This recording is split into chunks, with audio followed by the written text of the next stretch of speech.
You guys, I don't know if you've noticed, but in the last year, my pictures on Instagram have gone way downhill. Literally, you can like almost mark it to the month that Mark and I split up. Like, it is fucking unreal. He was like the photographer. He was the artistic director behind my Instagram pictures. Right. And like the stories obviously were all me and like all of that stuff. But I do think that once we started to split up, we joke, like we actually joke. I'm like, you only take ugly pictures of me now. I don't know what I'm doing, but I'm doing my best. Hello. How you doing? Let's start this podcast. Let's start it. How am I doing, you were asking? Yeah. Busy. Yeah. Are you okay? Not great. No, What's I'm happening? not great. I'm not great. Me neither. What's happening with you? Well, first I will say that the room is still chaos, which you can see behind me. My Yeah, no, office. it's insane. Because, and I wrote a little bit about this on the Substack, and I'll just catch you up quickly. I mean, I can't even believe this podcast material. Here's what happened is like I bought closet systems to do my closets over because I had like wire shelving in there. It was terrible. Yes. And then I was like, but wouldn't it be cute if they were cute? And so we painted the insides of the closet, and then I got like cute peel and stick wallpaper to make like the background of the closets and everywhere that you were going to see. So it'd be like cute, like small, but stylish, you know? But what had happened was we painted the inside of the closets and with like paint and primer all in one, and they looked great. And then we let them dry for several days. We went to put the peel and stick wallpaper. And of course, like you fuck it up, you know, you have to like adjust it. That's why it's like removable and you can like move it around or whatever. And the second that we started to like peel one little bit off. Oh, no. The paint came with it, but busy, like not just like some flakes of paint, like all of the paint. Here's the upshot. None of the paint adhered to the surfaces of the closet. So like it all came off like a horror movie effect. Like it all came off. So then Matt was just like, I think if we're going to do anything in here, like if we're going to put this wallpaper up, we have to take all this new paint off. So we were like peeling the paint off, but also like, of course it's stuck in some places. So we were like using stripper to strip it off. This always fucking happens to us anytime we try to do anything.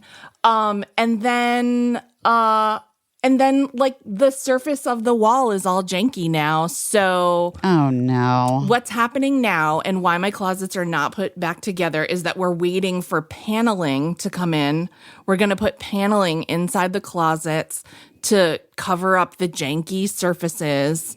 And then Wait, were these closets that were like, I'm confused a little bit. Like, are these like closets you bought at like IKEA or no, are these, like, these are like just your closets? the closets, like the 1954 closets that Mr. Palmer and Mr. Crystal And put but in did this you not house. like? Did you not like sand it? Yeah, I mean, we even tested the type of paint that was underneath it, but I don't know, 1954 paint is built different. But wait, did you sand it though? Yeah, we did everything, sand, priming, everything, and it just did I don't not understand. stick. I don't know either, but it did remind me of the time, like one time when I was a kid, we had a crack in our ceiling because our ceiling was leaking, which was like a pretty constant thing in my house growing up. But like we didn't know how to fix a crack. It was just like me and my mom, and we didn't know how to fix a crack.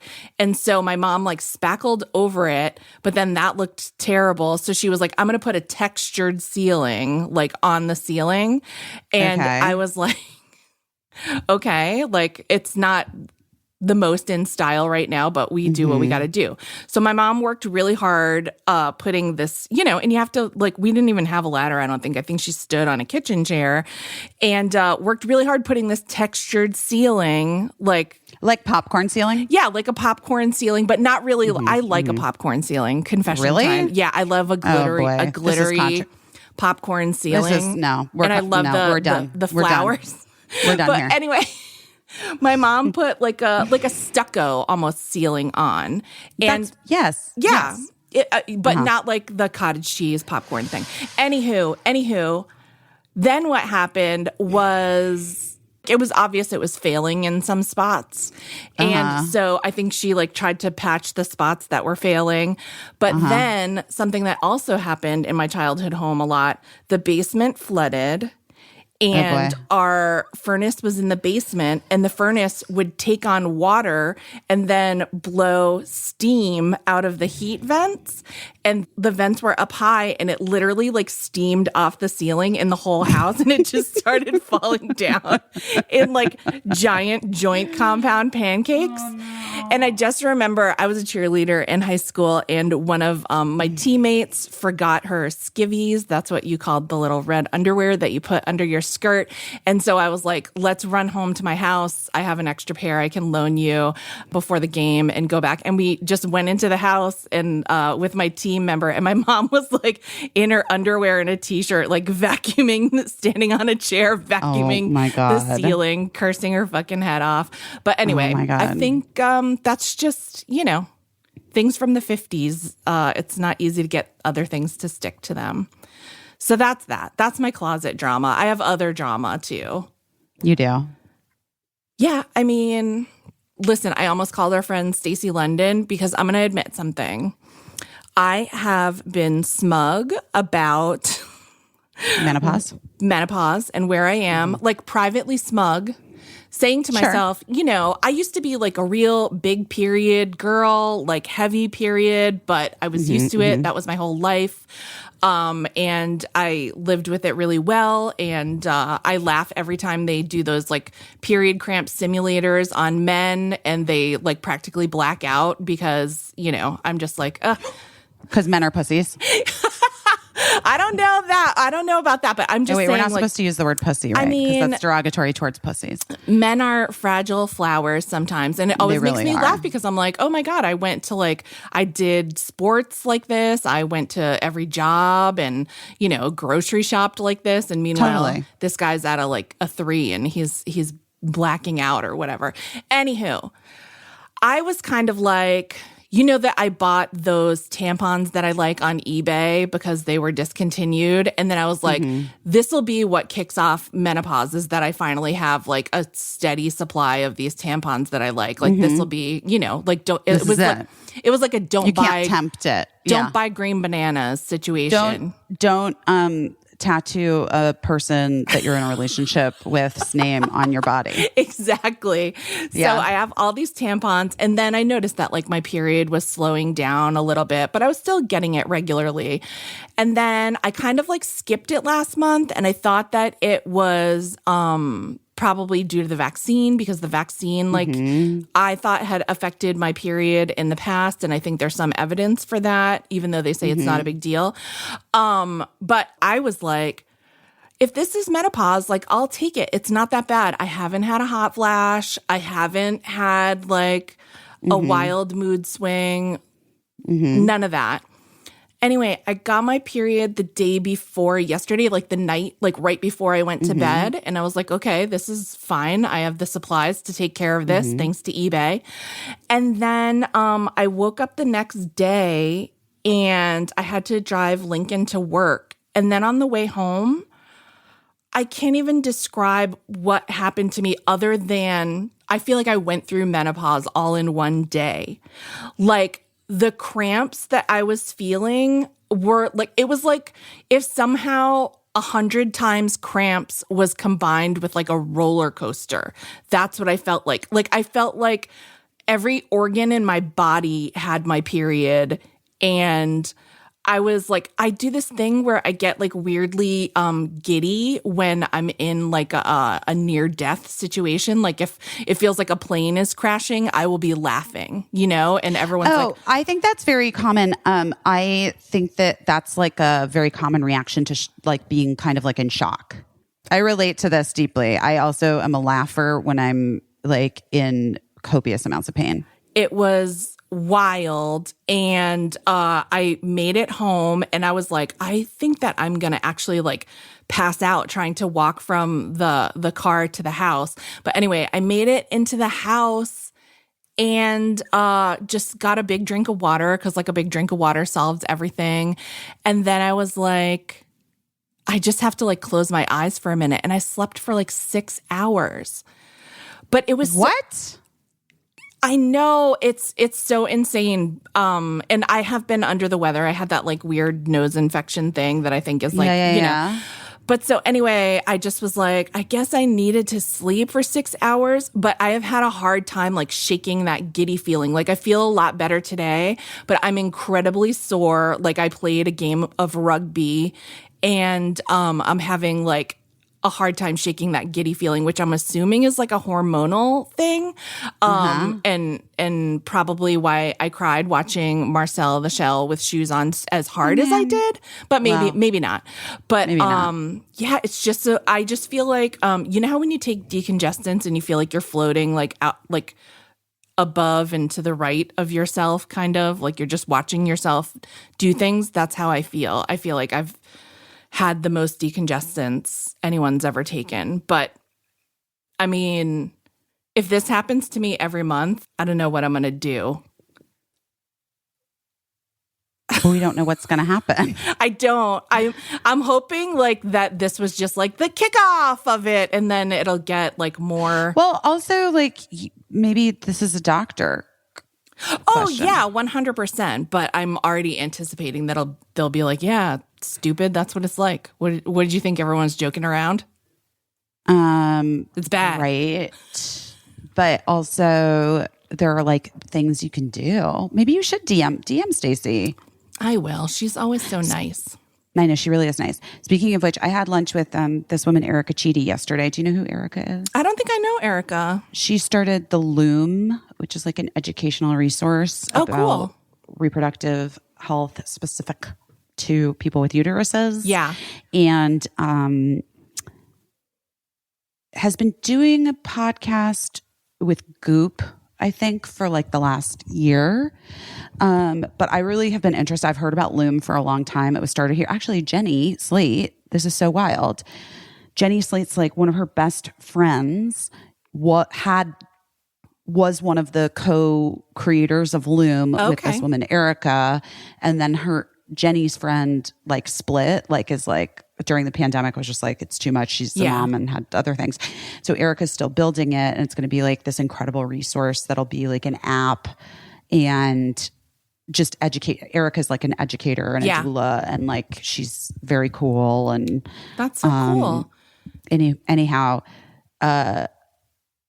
she's like her whole thing is like education is like where it's all at and like there just isn't enough and like there isn't like a place that you can just point to and be like that's the place that you can go to get all this information, you know? Yeah, that's so cool. We should say Jenny Slate is coming on the podcast later today. We're so excited to see her and talk about her new movie, Marcel the Shell with shoes on. Yeah, that's so cool about Loom. I will have to check it out. And I do want to give a shout out to my son Lincoln because Eli's out of the house for a month. He is pet sitting for Leonora Pitts. Do you know Leonora? Of course. Yeah. Okay. She's an actor and writer and performer. But so Eli's house sitting for Leonora and dog sitting.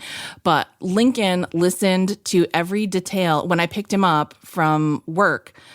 Listened to every detail of how I think I was kicking off menopause yesterday. And then as he was like, looking through the cabinet for a snack when he got home after listening so patiently to Mom's story, I did maybe yell too harshly, "Don't eat my period cookies," and he didn't. He didn't touch a once. Oh my god! Oh my god! Oh my god! I could have shared some with him, but was a little harsh in that moment about the cookies, but he respected my cookies. So, well, thank God. Shout out thank to him. God. How are you? I'm okay. Well, you said you're also going through some things. Well, no shit. Like, aren't we all? Like, just this is the thing, the process of being a person right now in this world. I had brought up to Caissie that I thought that we should make the podcast shorter. And this is based on conversations I've had recently with multiple close friends of mine who love the podcast and are fans, and then are like, I'm literally 4 behind because I can't. It's too long. Can you just like cut an hour out of it? And I was like, yes. And then I went like hard and told Caissie that we needed to make it 60 minutes. And then she was like, that's not who we are. And you need to regroup. And I was like, fine. And then I was like, and then she's like, also, and like wrote me like a really thoughtful text and was like, but if you have like other things, blah, blah, blah, blah, blah. The only other things I have are just like the people that are in my life immediate, like my actual, this life. Yeah. The IRL life, who love us and love the podcast and love listening to it, have said to me, like, when I've tried to talk to them about things specifically, like my great grandfather stuff and like whatever, I'm like, oh, well, you listen to the pod, and they're like, get this look on their face, and they're like, have not been able to. It's been too long, and I can't. So that's why I was like, I think we should try to make it like a little bit tighter and shorter, but then I realized, as is my tendency, I went a far swing to the other side. Yes. I get that. I menopaused myself. I get that. And I'm ready and willing to have the conversation and have it be like an actual conversation, and also involve you guys listening at home. I just think it might be great for everybody if we made it a little bit tighter, a little bit shorter. And then also Birdie can't yell at me like, why is your podcast 3 hours? Well, Birdie doesn't listen to the podcast, but also like, I just think, yeah, we should just consider what we do, because also like, I know that the listeners who aren't people that like we text with or whatever are excited when it's longer because they I think some people are. Yeah. But I also think, I was saying to Caissie, we have these other things now, like our Substack, which you can subscribe to, our newsletter, which we're still, and by we, I mean me, because guys, my routine I've been out of a routine. I've been traveling. I had, Birdie came home early from camp, which I wasn't planning on. I'm just very much out of my element. So I haven't even fucking finished and posted part 2 of my thing. At this point, it feels like it's just, I'm bummed that I haven't I feel bad. I'm late on my deadline. To be fair, my book was 7 months overdue. So if that gives you an idea of how writing works for me, I do have to like be I'm not a person who's like, just write every day, just sit down at the computer and write every day. I like really have to have the muse has to show up. She's got to drop in. I have to be in the space where she's like, we have something to say, girlfriend, let's put it down on paper. And I just, because of the travel and the inconsistency and all of this stuff, like, and I've been having like just insane financial woes that I am hopefully really getting under control now. I've like made I realize that I have done a lot of, like, I have been in my life incredibly proactive and incredibly like fucking straightforward, laser focused in many, many ways. Yeah. And in some respects, I have like very much allowed myself to be like a passive participant / like, honestly, just an observer of some things. Yeah. And like my financials are one of those things that I've been really passive. And part of it is because, I mean, I think if we're going to get real about it, math was never my strong suit. And I think that like money and numbers. And like, I think I just checked out, like glazed over. Yeah. And long ago, like literally just handed it over to literally forever ago, handed it over to someone else and was like trusting that they would just be able to tell me the things I needed to know without like me having to be too participatory in it. Right. And then at a certain point, like I'm trying to just say I'm taking responsibility for my, like the position I'm in right now is not like, you know, not the first time that I've been in a position where I'm like, oh fuck, like, wait, how much do I owe to the government? And wait, I don't have that right now. And oh shit, the kids, if they're going to stay in that school. But there are so many things also that are like up in the air too. Like for instance, we still have not heard about Girls 5 Eva. Right. Which is like honestly kind of breaking my heart. But I'm hopeful that maybe we'll know more in the next couple days. And if it ends, I will be really sad, you know? Yeah. And financially, I'll be fine if it ends. Like I will, because I have other things that are moving and shaking in this moment. But it will affect where my kids go to school next year, and it will affect what decisions we make in terms of where we're going to be living. Yeah. Because I don't know if it makes sense. I don't know if it makes sense for me to stay in New York. I don't know. I don't know. I just have to see. I actually can't know until I have the information. I was like trying to explain to Birdie. I was like, sometimes when women like think they might be pregnant and then they take a pregnancy test, then they really find out how they feel about being pregnant. And Birdie's like, what are you talking about? And I'm like, this is maybe not the right metaphor to use for you. Right. But maybe some of you listening understand. But like the financial stress thing is like really a lot and overwhelming, you know, and like I hate it. And so then I guess last week I was just like, I'm not doing this anymore.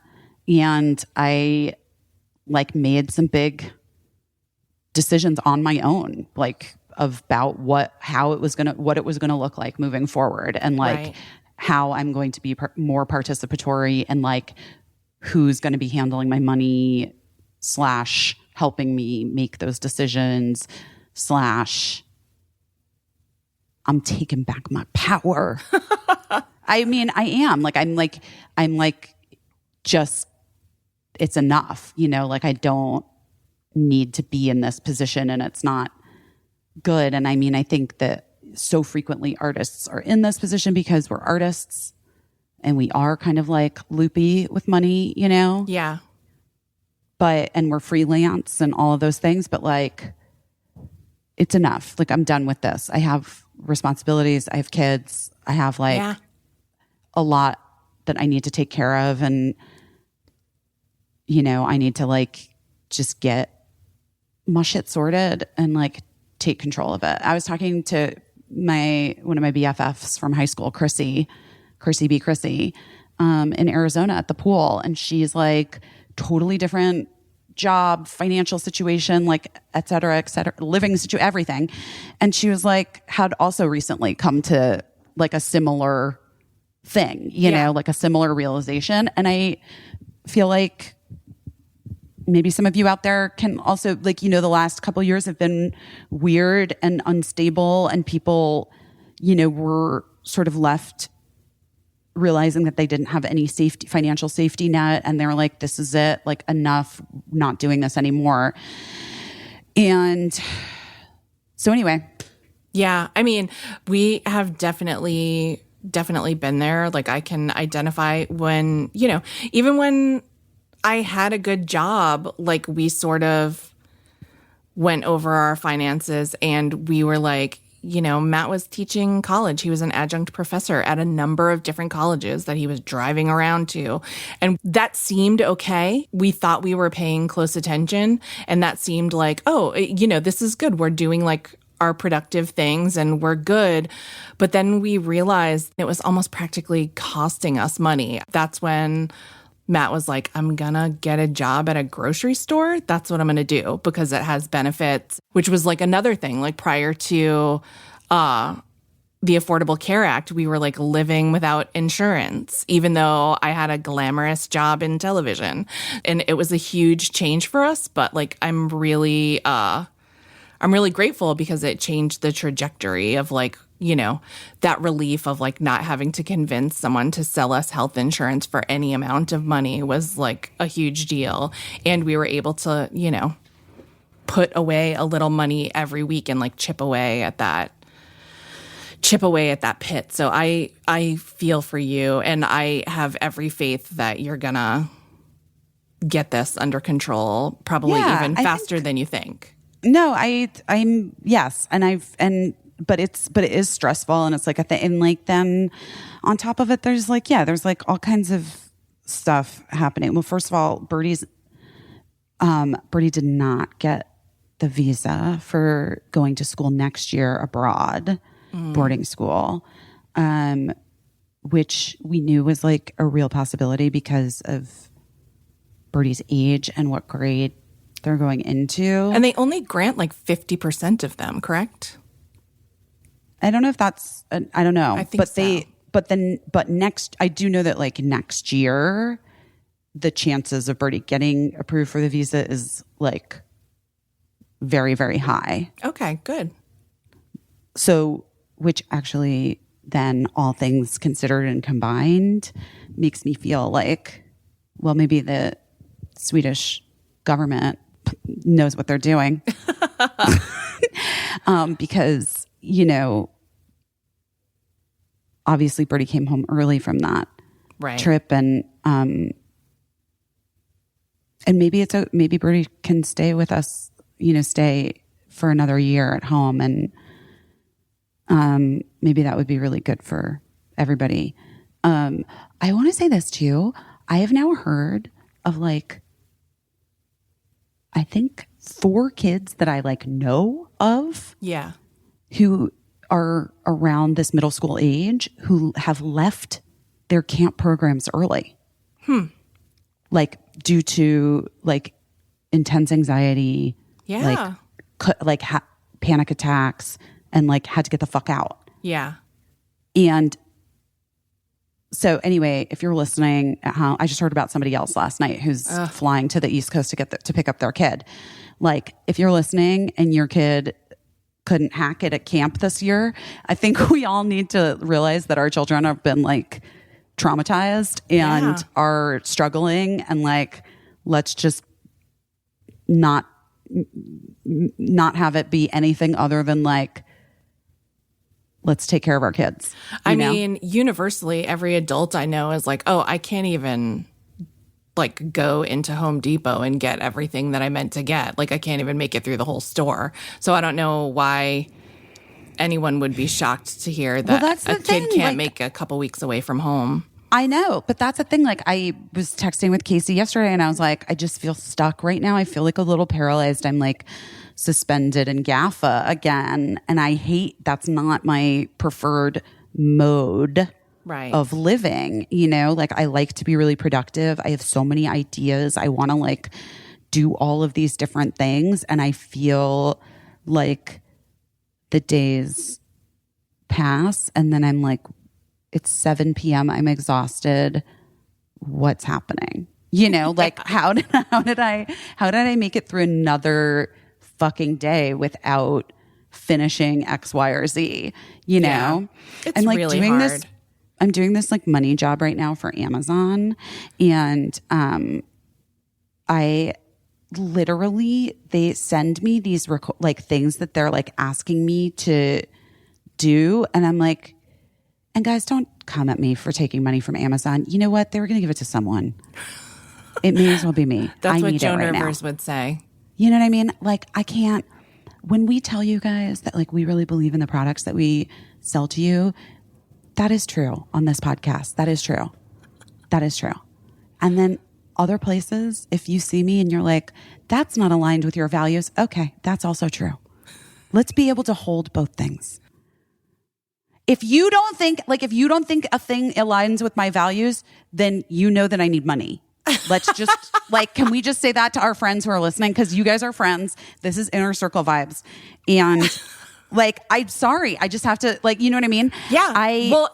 Any big corporation, if you poke it, like any TV job I've ever worked is doing right. something. That's like that. I mean, by the way, it's like, look at the advertisers, just literally unlike any television show. You know what I mean? Which is why, but this to us, like the podcast is different because it's so personal. It's personal. And we feel like we're very lucky to work with like sponsors that we love and like genuinely use, and they send us their products to try first and we like it before we agree to do it. And they're also like supporting what we're doing. You know what I mean? Like the advertisers, they're making the choice. They believe they're in making us the choice as well, which it means the world. So, you know, so we have like relationships with all of these. Wait. But can I just tell you what like they're saying? Okay, so I was supposed to do stories that I was supposed to put up today, but they like have to have approval for them, you know? Okay. So then these are the notes. And this is the second time they've sent me notes that are like similar to this. Speak directly to the camera and less moving around. Make sure to mention you're partnering with Amazon. For the back to school season, you have your own storefront with your favorite items that your followers can shop all in one place. Okay. Find as clean a background as possible. And as good lighting as possible. Ensure clear product shots, not zipping in and out of the frame. You could also just include still images. Like, then they sent me this example, and it's like one of these like influencer, like momfluencers, where it's like, there's like a team. It's her fucking job. Like, I don't know how these people have all these like professional people on staff or whatever. I literally wrote back and I was like, to my agent, or the woman that handles my deals, Carol, I was like, Carol, LOL, who am I gonna get to hold the fucking camera? Like, the lighting is as good as it's gonna get. And furthermore, like, I kind of feel like the people that follow me like get it. Like they're not like expecting some like professionally produced like Mindy Kaling video. Do you know what I mean? Like, I don't have the fucking funds that Mindy I don't have the company. We're not underwriting this shit. Guess what? Shockingly, no one offered me and Caissie like a huge development deal when our show was over so that we could like throw money around and produce content. We can't even fucking put this podcast on YouTube because we can't record it because we can't like ask our guests to like be camera ready, aka also like we're literally sitting with like trash behind us, guys. Like those are my clothes. Okay, all right. I'm sorry. That wasn't about you. It's about me. I'm just saying like everyone calm down. Like I can't. It's like they're lucky enough I like was able to do the stories, period. And I know that, yes, it's my job, but at the same time, like, are you fucking kidding me? Look at this world. Everything is falling the fuck apart. Like, how am I supposed to like make sure I have a full face of makeup and like perfect lighting and like highlight the like colored pencils that like I ordered for Cricut, which by the way, I'm just donating anyway. Like, I just am like, I can't, guys, I cannot. It's a lot. And I swear to God, if they hear this and try to not pay, I think I did get paid the second part that they owe me. So I think maybe I'm okay. You're in the clear. The thing that always gets me about anyone that ever hires you, in my experience, is that like people always hire you because you're like so authentic and so real and like you're honest about things. And then that is the thing that always gets notes, you know? Yeah, like, no shit. Oh, we want to be in business. We love her. We want to be in business with her. We love you and Caissie and the things that you're building and the things that you're doing. We want to be in business with you. Do you guys think you could like fucking cool it for 2 seconds and not be you? Do you think you instead could be these other people? Because that's actually what we want. Like, but there's no research to back it up. There's no like version of like the thing that's going to translate is like me well lit, full face of makeup, products in a clear shot. Like, I don't fucking know. I only know what has, like, historically speaking, worked in the past. And like, Right. I don't know, if they wanted me to do like a well shot ad campaign, they should have sent a fucking photographer over. Like, I can't be responsible for this shit. They're not paying me that much. Do you know what I mean? Right. Yeah. It's like fine. It's Yeah. fine for what this is. Yeah. And I need the money right now. But like, come on, dudes. Like, know who you're working with. Like, what did you think? It's a You lot. thought I was like a polished like person with like a whole fucking social media team on staff at the ready to make content with me? Like, come on. You know, my theory is that so many people who just work only as social media influencers, that the main reason that they're in a relationship is to have someone help them with their posts. I'm not even kidding you. Like, you know that Mark. We've talked, guys. Yeah, I mean, we This is talked gonna. about I'm gonna get real. Did we talk about husband. it? Did we talk about it? I don't think we have. We talked about it on the pod. No. You guys, I don't know if you've noticed, but in the last year, my pictures on Instagram have gone way downhill. Literally, you can like almost mark it to the month that Mark and I split up. Like, it is fucking unreal. And anytime I post like a really amazing picture of one of the kids, almost like I would say 98% of the time, Mark took it. I didn't take it. He was like the photographer. He was the artistic director behind my Instagram pictures. Right. And like the stories obviously were all me and like all of that stuff, right? Because anything that was like confessional or selfie was me. And certainly you can go scroll through my feed and there are lots of selfies. But there are lots of like really beautifully composed photos of me in dresses and me like places and me doing things. And those were all taken by one Mark Silverstein. And did he benefit from that unofficial job? Obviously, yes, he did. yeah. Obviously, he did. It, as a business arrangement, he did. But I do think that once we started to split up, we joke, like we actually joke. I'm like, you only take ugly pictures of me now. And I'm not kidding you. Like, you guys, he's like, oh, I was like, I'll be like, hey, could you take a picture of me for the, and like, he'll take a picture, and I'm not kidding you guys.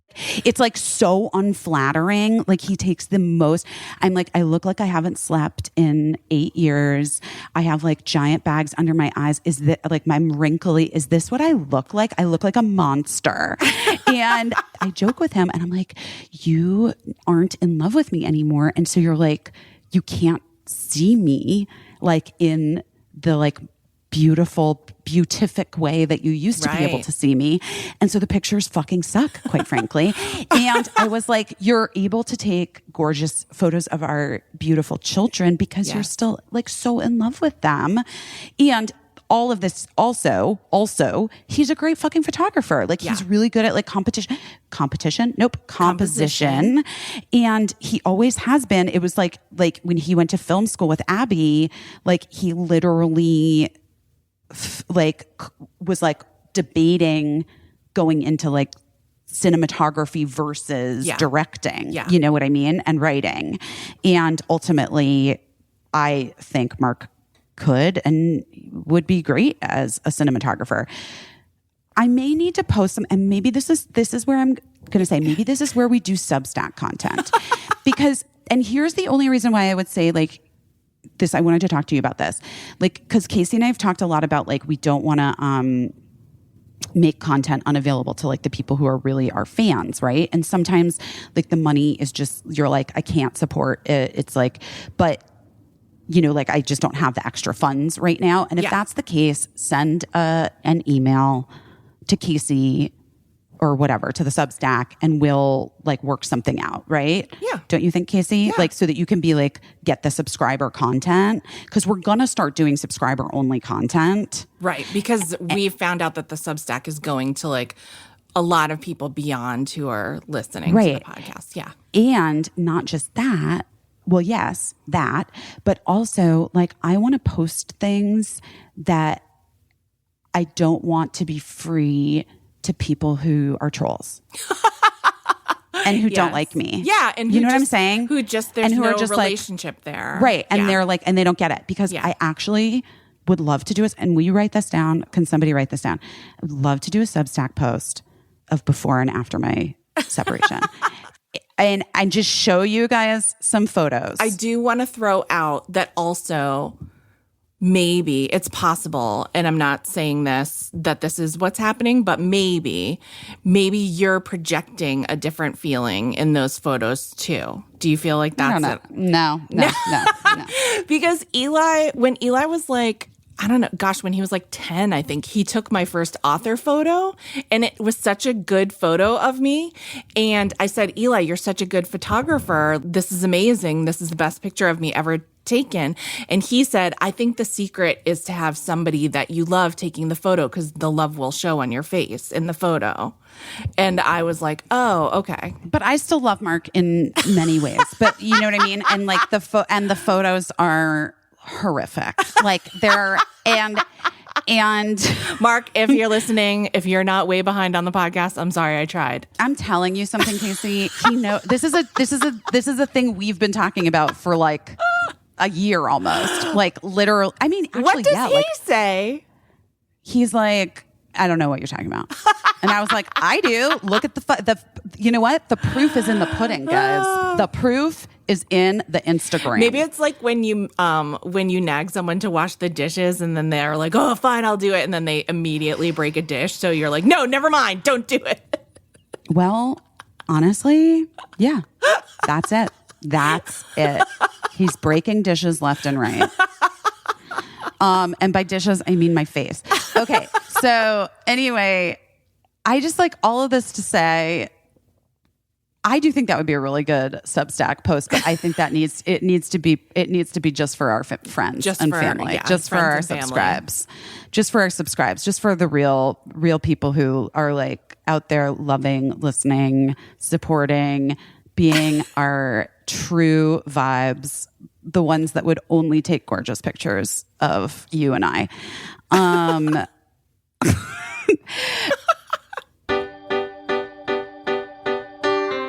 Athletic Greens, Athletic Greens.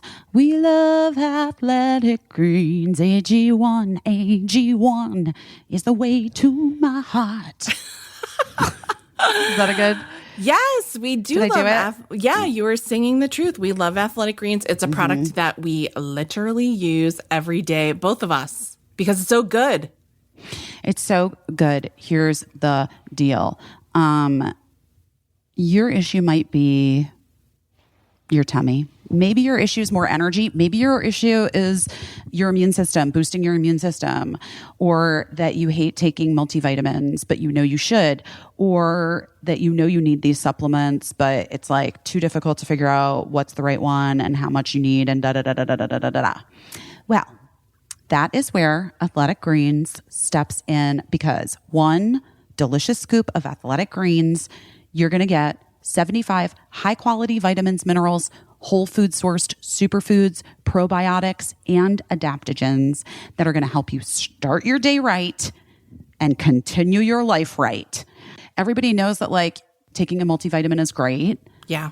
But it's important to choose one that has high-quality ingredients that your body can actually absorb. Right.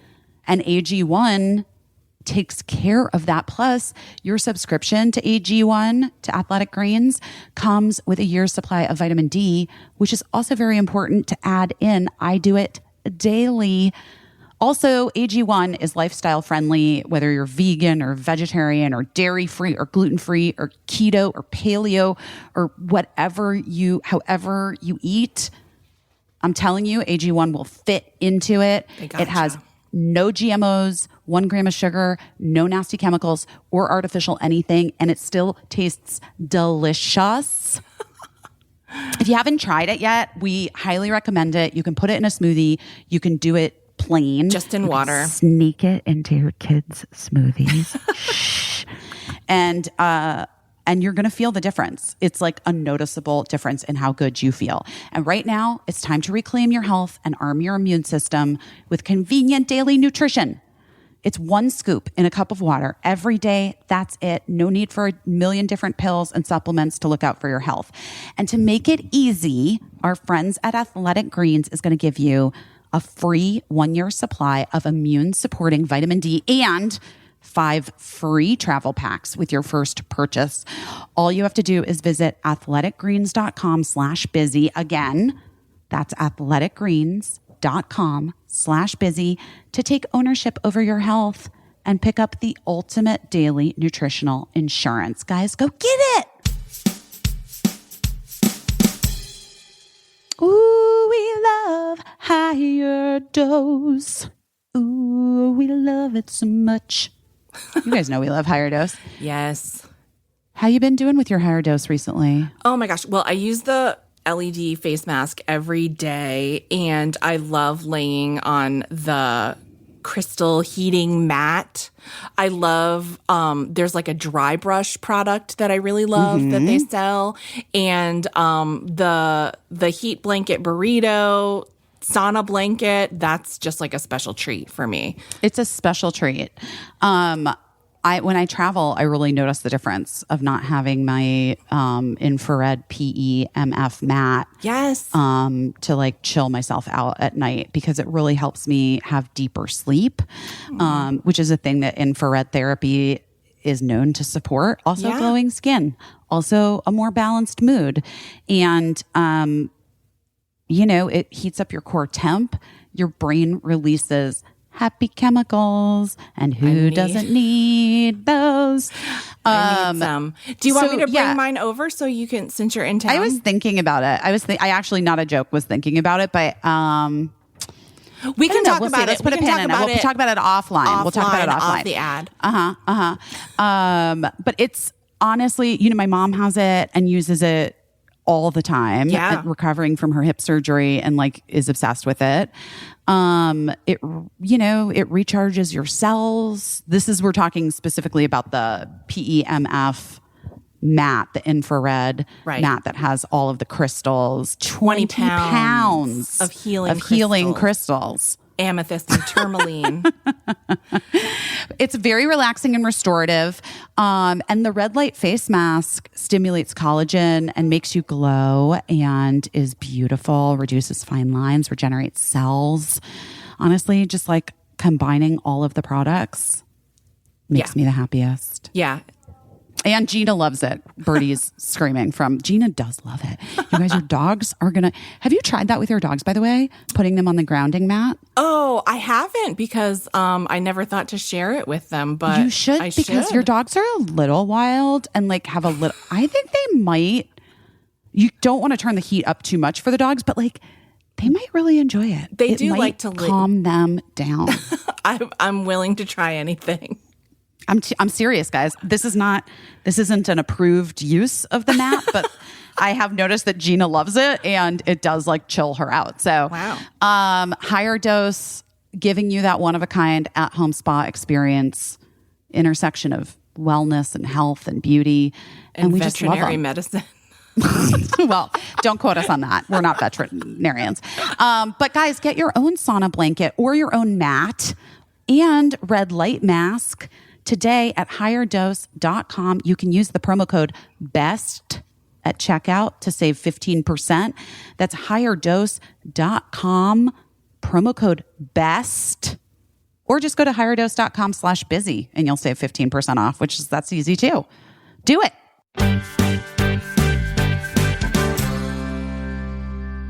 Okay, wait. But also, wait. So I was in Arizona, which was weird. We talked about it last week. Yeah. Did we talk about how hard of a time it was for me back there? No? Well, where we left it is that you might babysit Noodles because she was on her period. Right. No, didn't end up babysitting Noodles. Okay. Wait, Cricket was like vehemently anti. And then she didn't want to have you take care of Noodles? She did not want Noodles in our hotel room. And then I like got to the bottom of it. I haven't even talked to my sister about it. Oh my God, I have such great news. Wait, so I didn't even talk to my sister about it, but like Cricket apparently, so Cricket spends all the time with the cousins, with Bob and Josie. Yeah. Birdie doesn't. Birdie's mostly Birdie's older. Just So yeah, like Birdie like will make an appearance, will hug Bob, the little one who's like obsessed with Birdie, like obsessed with Birdie. Yeah, I remember. And Birdie will be like cool for like 5 minutes and then we'll be like, okay, I'm done. Bye.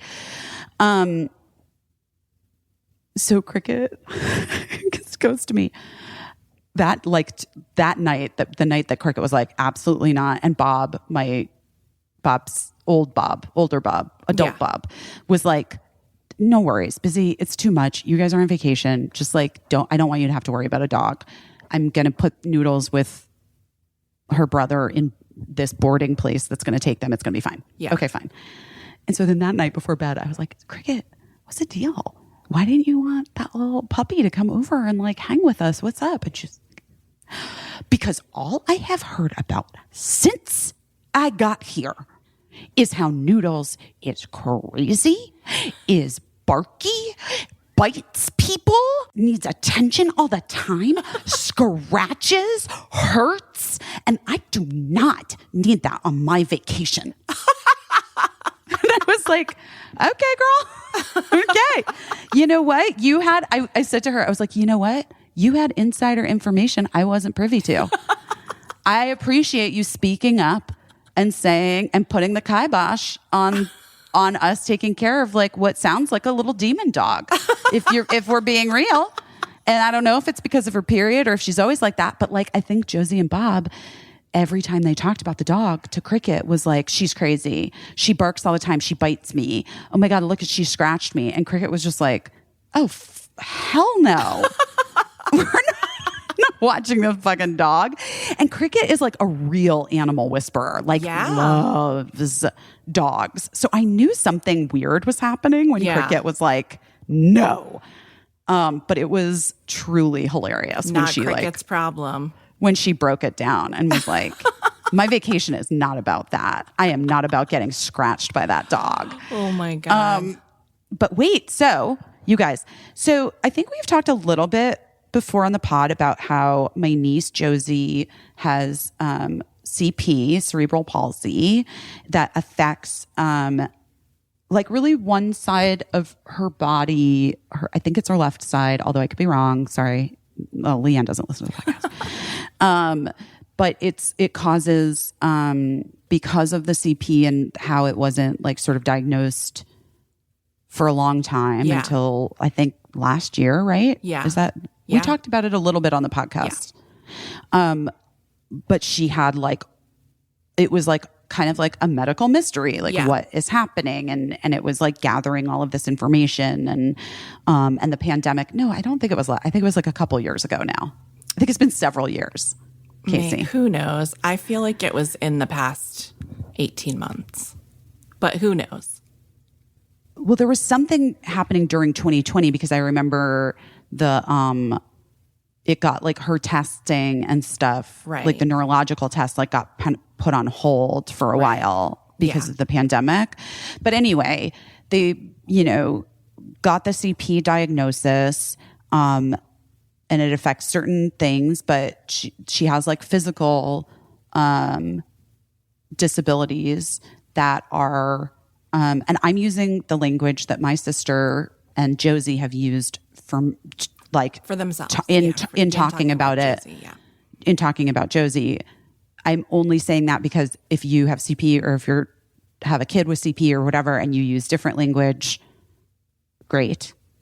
This is how my sister and my niece discuss her CP. So she has certain physical disabilities that affect one side of her body, and like in specific her leg and her calves, her calf muscle, and foot, and I believe that her leg is like shorter because it wasn't able to develop in the same way as the other one because of the neurological like whatever thing. Guys, I'm definitely not a doctor. Okay. So, but my sister was a big swimmer when we were kids. My sister was like a competitive swimmer, swim teamer, loved being in the water, felt at home in the water, was a great swimmer. got a torn rotator cuff when she was like in, I want to say 8th grade. Okay. 8th or 9th grade, that effectively ended her swimming career. Because she could like just never recover from the torn rotator cuff. Right. And at the time, like I imagine now they would do like an arthroscopic surgery, or they would, yeah. but like at the time in the whenever early 90s, late 80s or whatever, it was like not the vibe. Yeah. So I don't know if she ever had surgery on it. I don't remember. I was little. But Josie has always loved the water, has always been a swimmer. Like I remember Leanne sending me videos of Josie at like, as an infant, like swimming in the pool. And I'm like, are they allowed to do that? Like, really always been a swimmer. Yeah. And she loves it. And so she started a couple years ago, like on a little swim team, and then sort of concurrently, then they got this diagnosis, which, really clarified so many things for Leanne and for Josie. And like, at first was really hard for Leanne to process. And, because I'm going to cry. Because she felt like she had done something wrong. Right. Which we know is not at all true, but also probably not at all true. How we would all feel. How a lot of moms, I'm sure, feel, But Josie kept at the swimming and is on a swim team in Arizona and is like doing so great. So she's 11 now. She'll be 12 this year. Yeah. And a couple months ago, she qualified to go to, I want to get the name right, to the Move United Junior Nationals. So she competes like in her swim team, which is for all, any kid can compete in it. Yeah. But then there are also like special qualifying meets and other teams and things that are for kids who have disabilities or physical ailments. Like we all know like what the Paralympics is. Yeah. Or like the Special Olympics, right? Yeah. So the Move United Junior Nationals is the largest long-standing annual multi-sport event in the United States for youth with a physical, visual, and or intellectual impairment who are classifiable under the International Paralympic Committee's classification system. It's a week-long national sport championship event open to athletes from ages 6 to 22. Sports on the program include archery, paratriathlon, powerlifting, shooting, swimming, track and field, and wheelchair tennis. The event serves as a platform to promote physical activity and independence for youth with disability. Anyway, it's like the junior nationals are like the number one feeder into the like Paralympics. It's like, it's like a big deal. It's like, it's a big deal. And so last month, Josie qualified in swimming to go to the nationals, which is like so exciting. So exciting. Yeah. And so that's why they were leaving town. Oh. And that's why the dog with the diaper needed a place to stay. So anyway, yesterday, her meets were yesterday and today. And my niece is the junior national champion in the 50 back. Aww. And the junior national champion in the 50 fly. And she also, oh my God, she did so good. Hold on, I have to find the text message. She added 2 championships this morning, the 200 free and the 100 back. And then she got 2 silvers in the 50 and the 100 free with personal best times. So she's got a total of 4 junior national championships, 2 silver medals, 5 personal bests, and 4 junior national meet records. That's amazing. Congratulations, Josie. She's such a good kid. She's so sweet. And I'm like, and she's so unique. And she's like, you know, my sister's such a good mom. And none of it's easy for any of us ever, you know? And I'm so proud of both of them for being able to like pivot. Yeah. In there. And like really, I mean, Josie's like a badass, like a fucking badass. It's so cool. And I'm so proud of her. And like, how great, That's you know, really like, cool. So yeah, I mean, I'm crying because I'm like so proud, but also because obviously I've been there for the last 11 years and like all kinds of different versions of like what could be, what's possible. I'm just so proud of her for meeting the moment and like in the way that she did and like just fucking going for it. And she's a champion. That's amazing. Well, I wonder if she's going to like be at the Paralympics someday. I don't know when that is. Could be. There's something really wonderful about, for any kid, but particularly like a really special kid. And I think Josie's a special kid. I think she's like listen, you at home, I'm trying to describe like a really great kid to you. Like you've never met a really great kid. She's just like a leader and has like such a wonderful, soft heart. And she's always so welcoming to other kids when I see her with other kids. And I love your sister Leanne. So obviously, like, I love her children. But there's something so wonderful about seeing a kid find their place and their thing. That's right. You know, that they're just God. You Totally. know, and it doesn't mean like, who knows, is Josie going to do this forever? I don't know. But right now she is doing it. And that is incredible. And it's like magic when you see a kid like, oh, this is who I am. This is what I do. Mm-hmm. It's really, really wonderful. So I'm so happy for her. I know. So there's some good news, some happy tears today, That's guys. really good news. And yeah, I mean, there's like, Arizona was weird and hard for me. And that was the conversation I had with my therapist. Yeah. And then found out about the visa, told Birdie 2 days ago, the day we were leaving Arizona. And I'm really proud of Birdie too. Like, it was hugely disappointing, hugely like heartbreaking. Yeah.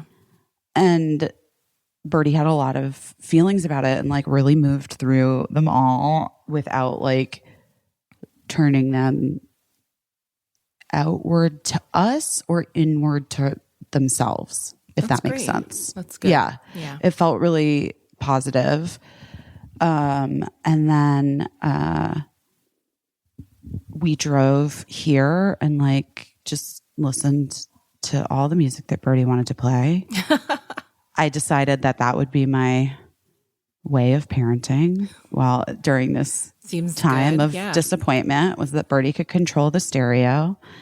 And I listened to some podcasts of YouTubers and really just was feeling the vibe. But it is weird. Like, I just being in, I don't know, I had a couple moments in Arizona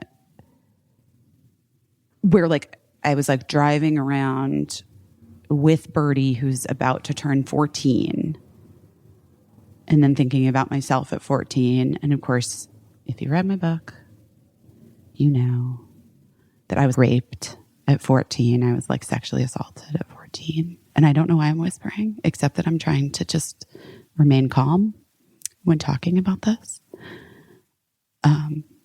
Because seeing Birdie in that context. Does that make sense? Like in those actual spaces was really like bringing up a lot for me. Yeah. So that's part of why it's been a little difficult. And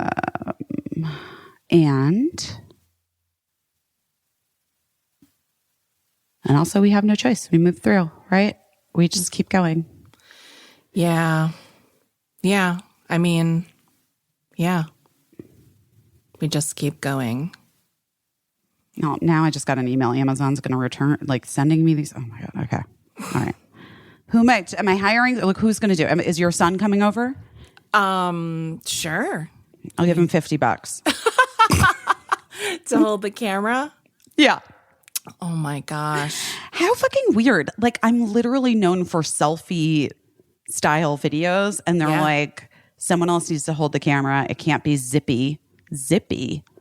What's whatever, zippy? dude. Like, you know, like too too zippy in and out. Zippy in and out. Whatever. I mean, do you have a tripod? No. What's that thing? Maybe I should just get one of those things. Yeah. Maybe I'll just go, There's a device that I know some influencers use that like follows you. Follows you? Yeah. So good. So smart. So smart. So smart. Caissie, so smart. And, but okay. All right. Okay. All right. Okay. All right. Okay. You can probably order it on Amazon. Whatever it is. Wait, you're right. I should send this right now and be like, can they also add this? 'Cause I don't want to fucking pay for it. Or you just start dating a student at UCLA Film School. You know what?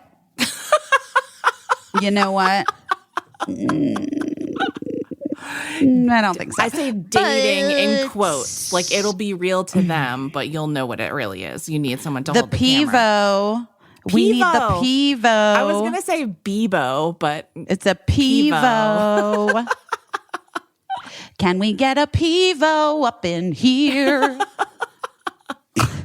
I don't know if they sell Pivo on Amazon. They have their own website. Oh, interesting. Pivo Life. Pivo, why aren't you advertising on this fucking podcast? We're talking about you, Pivo. Hey guys, Bebo. if you guys are listening, I have an Amazon storefront and you can go. Oh my God. Fuck yes, Pivo does celebrate on Amazon. Oh. They do celebrate on Amazon. Oh my God. I am asking them. Listen, Peeves. Listen, Ams. Yeah. Could they also send me this? Maybe my shit would look better. Wait. This is hilarious. I'm literally asking them. Wait, can they also send me a Pivo? Can they? You guys, I'm grateful for the work.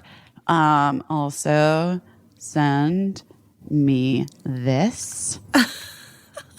Oh my gosh.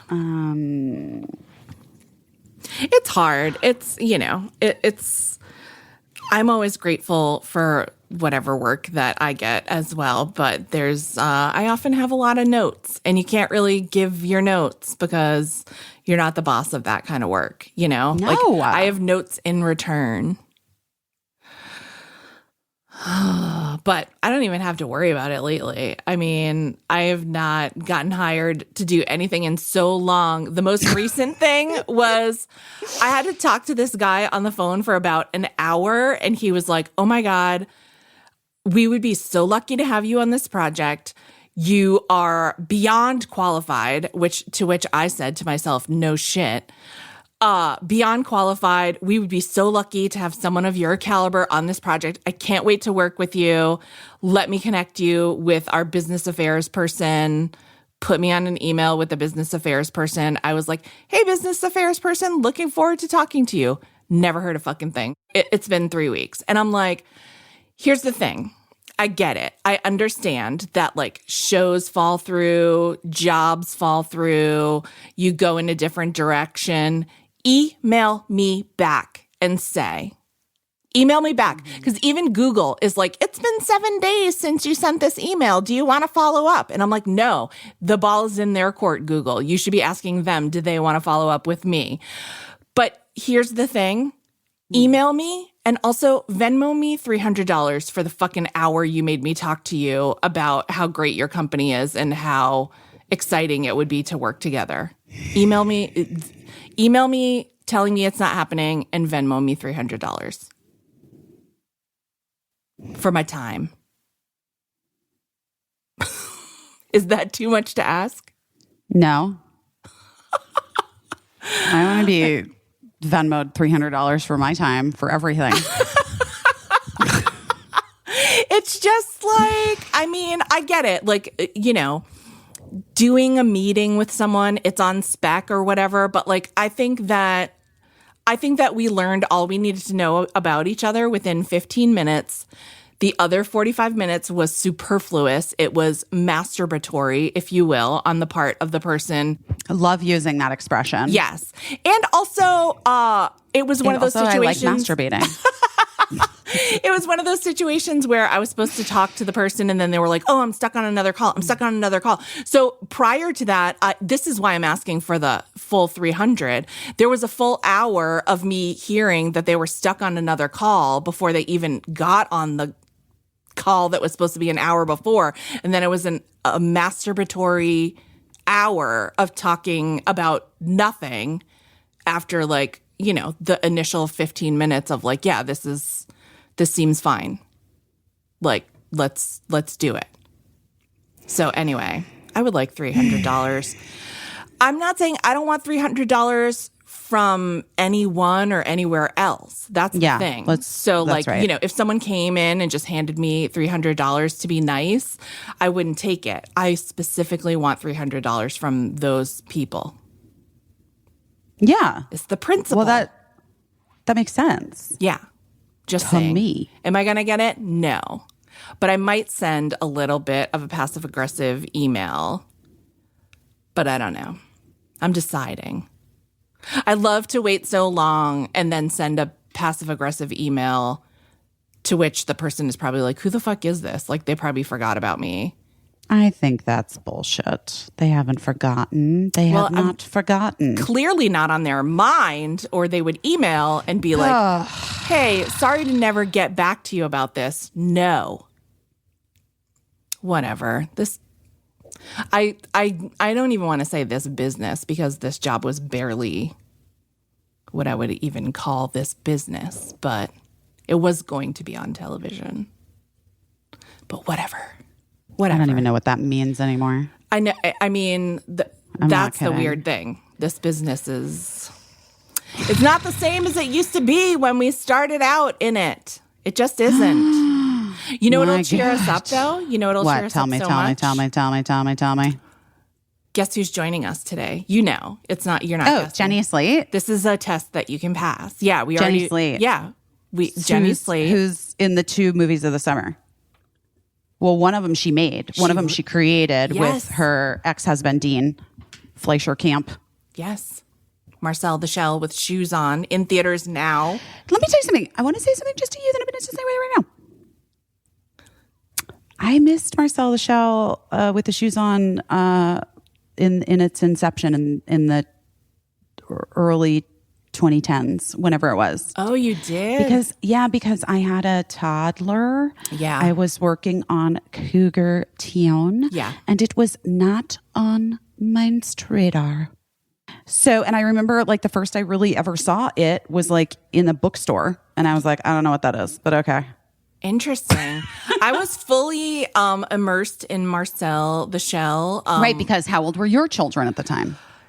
Oh, they were like tweens or like preteens or whatever. But they were like online. Yeah, but I'm sure. Also like my job has always involved like reading the entire internet every day. So I mean, Same could be said for me. The good news about this movie is if like Busy, you had missed the original wave of Marcel, this movie really goes over. It's almost like an origin story for how all that happened. So you get the benefit of this like whole new story and movie, as well as like a review of like kind of the Marcel phenomenon. So if you're not familiar at all, I envy you because it's a real treat. You're in for a real treat, and you're all in for a real treat right now as we talk to our friend Jenny Slate. Oh, Upstart, aren't you talking my language right now? Guys, listen, we talked a little bit about financial woes today. And if you're someone like me that maybe hasn't taken control of your finances, Upstart might be able to help you out. If you're carrying a credit balance month after month, doesn't feel great, can feel really overwhelming. But Upstart can help you make the final payment so you can get ahead. Upstart is a fast and easy way to pay off your debt with a personal loan, and it's all done online. Whether it's paying off your credit cards or consolidating high interest debt or funding personal expenses, over 500,000 people have used Upstart to get one fixed monthly payment, because Upstart knows that you're more than just your credit score and is expanding access to affordable credit. Unlike other lenders, Upstart considers lots of different things like your income and your current employment to find a smarter rate for your loan. With a 5-minute online rate check, you can see your rate upfront for loans between $1,000 to $50,000. And you can receive funds as fast as one business day after you accept your loan. So really encourage you to find out how Upstart can lower your monthly payments today when you go to upstart.com/best. That's upstart.com/best. Don't forget to use our URL to let them know we sent you.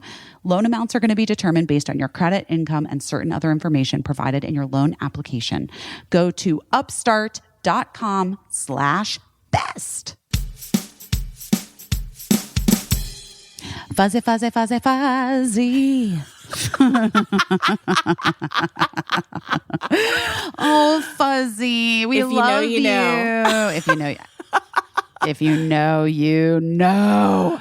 Listen, guys, being the parent of a pet has been the greatest job of my life.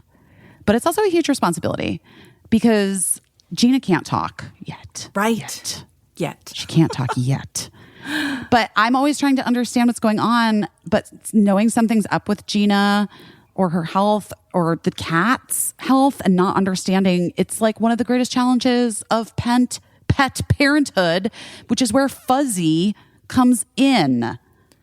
Fuzzy is telehealth for pet parents that offers 24/7 access to personalized pet care from veterinary professionals, because we all know that the dog's going to eat the chocolate cupcake at midnight, not between the hours of 9 and 5. Like, that is a given. But from everyday questions to middle of the night emergencies, Fuzzy has the answers pet parents need. They have live chat and virtual vet consultations available to you 24 hours a day, 7 days a week. Fuzzy can answer any questions about your pets, big or small questions, urgent or just like everyday questions. Fuzzy can also recommend the exact right products for your pet, all of which are handpicked by their established team of veterinary professionals and available at discounts exclusive to Fuzzy members. And right now, Fuzzy is offering our listeners a free 7-day trial membership. Go to yourfuzzy.com/best today to sign up. Okay, so it's yourfuzzy.com/best. That's a free 7-day trial and access to exclusive member discounts on pet meds and supplements, food, and more at yourfuzzy.com/best. Again, yourfuzzy.com/best for your free trial of Fuzzy with access to 24/7 personalized pet care and vet recommended products. What a fucking sight for sore eyes, my friend Jenny Slate. Hey. God damn it. This is Caissie. Jen met a long time ago. We worked together a long time ago. Yeah. One of my first jobs ever. Wait, did you do like best week? Yes. Well, I think I was like trying to get on it and I could never really get on. I could never really get on. You were like at the end of when we were doing the show that way, I felt like. And I just remember that I was like, I'm looking for a really special woman. And I think Nick Kroll recommended you. And you That came tracks. in, I feel like that tracks. you came in and you were so great. And then the show changed and like, you know. Yeah, I was nervous though. And you know what it is about those shows now? Like when you think about them, it's like really before any of us ever realized we would be held accountable for something we said about Yes. people that were real. Yes. And like also literally I had no idea of who I was, what I believed. And like I look back on some of that stuff and it is like not best week because that was really more of like this is in the news and you know it was like a weekly thing. But like truly I remember on like one whole thing that was like, look at all these dumb idiots who have pictures of their vaginas taken by the paparazzi. You know what I mean? Like it would be like, Britney Spears, you're so weird for that. They took a picture of your vagina. And it was like, oh, okay. We got that wrong.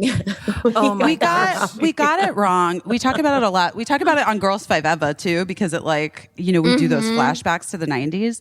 But like, yeah, we were all sort of in a way complicit with the culture, but at the same time, like we didn't know any better. And we were told that it was not something for us to change. Right. Oh yeah. I mean, it just goes to show like how much is of like how you are relationally and what you're putting out there and like what you're participating in, like how much of it is what you think is neutral but is actually something completely like studded with a million different things. And again, like I think you can have it all. Like there's a part of me that's like, oh, okay, well, I don't want my child to like do that. I guess I don't think that she's going to. I honestly think I know too much now or something. But I'm also like, yeah, I did not know. Yeah, I didn't either. It's I also not just like I'm believed... like Tucker Carlson, like sitting in my house being like, I know exactly what to do and I'm going to do it. But also, Jenny, like being a woman trying to make it in a creative arts field that is male dominated and in which all of the gatekeepers are like mostly male. Yeah. You know, for me, it was always, and I think Caissie feels the same. And I know so many women that especially started in like the 90s and early 2000s, it was like just assimilate, like be one of the guys, like be as cool as you can. And if that means like making fun of Britney Spears, or I'm using that as an example because you brought that up, but like whatever it is, if it means laughing about your body, if it means taking the hit, like do it. Yeah. Like lean into it. Like, yeah, I'm a slut or whatever, you know, whatever it is. I know people who like adopted that entire persona. So I know it's so, I actually, last night I was like, while I was cooking dinner, I was like, what do I want to like listen to? Sometimes I listen to like All Things Considered for like 3 hours in a row. And I'm like, why am I heard it. Okay. Like, okay. But I like having the news on while I cook dinner. I think that's like a nice thing to do where I could be in any decade except for what the news actually is. But I was listening to, they had Hannah Gadsby like on the New Yorker radio hour from years ago.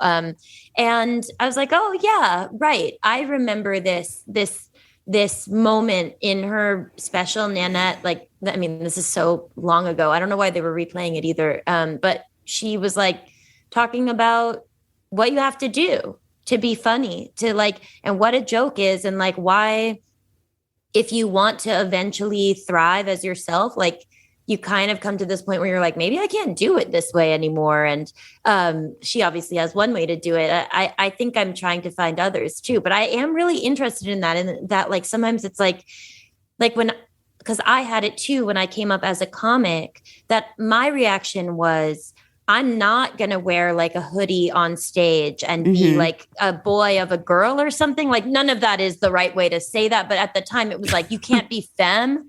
Like Yes. you know, like I was like, I remember the era. Like a whatever, like, yeah, you know, it was like if you at all sort of broadcast a femininity, like you either have to choose or something between being like a sexy or a bro-y or something. Yes, right. You're either a slut or you're a bro. Right. And it's like, well, what is that? And none of it, obviously it never really, really worked. But I remember being like, even at the time, there's a lot that I got wrong, but being like, I guess I'll just dress for, and I still do this, I'll dress for a date.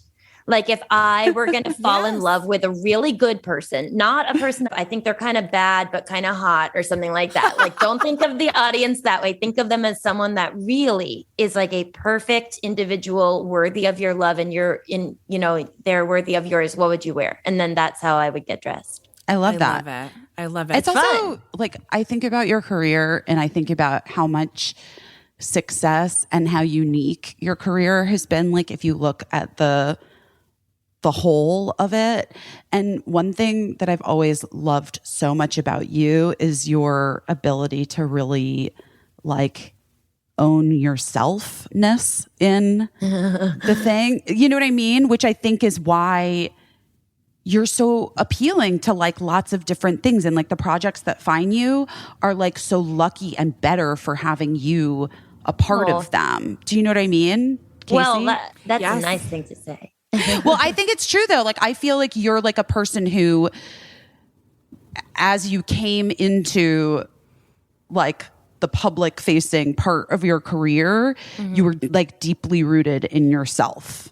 It feels.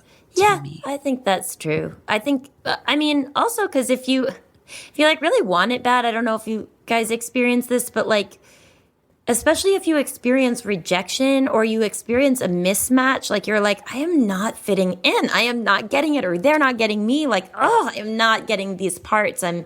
There's a long time, especially if you're someone from when you were a child that you wanted to be an actor and you're not, like for me, I wasn't even allowed until after I graduated college. So that's, like 22 years of basically being heartbroken that you cannot be a professional performer, even if you have no idea how to do it or what it means or whatever it is. Right. And so there was so much of myself already in it. Like I was so in the relationship, even though the relationship was very one-sided. Like I just couldn't.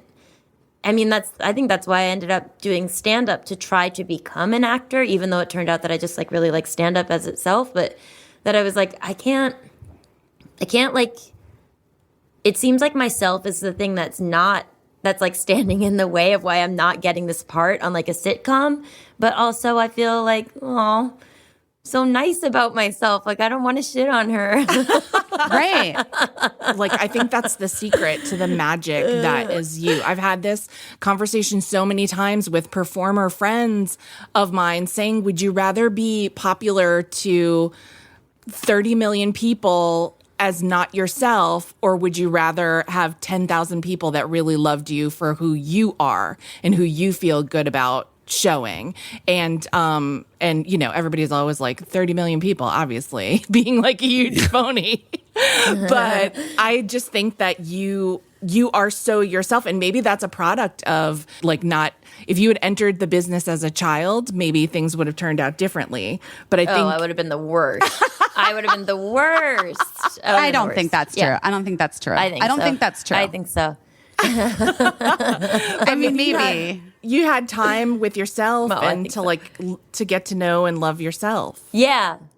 And also deeply dislike myself and like know how uncomfortable it is to live like that. Like I think I've had it all in terms of the feelings, and I would rather the 10,000. I think, even though I'm always a little bit unsure of like, I mean, maybe that's why I sort of just like slide around or something. But I know for sure, for example, like it only makes me feel scared to think of doing something like playing Madison Square Garden for stand-up. I'm like, oh, I don't want to. That's like going off the high dive or something. And I'm like, I honestly just want to sort of slide in on the steps.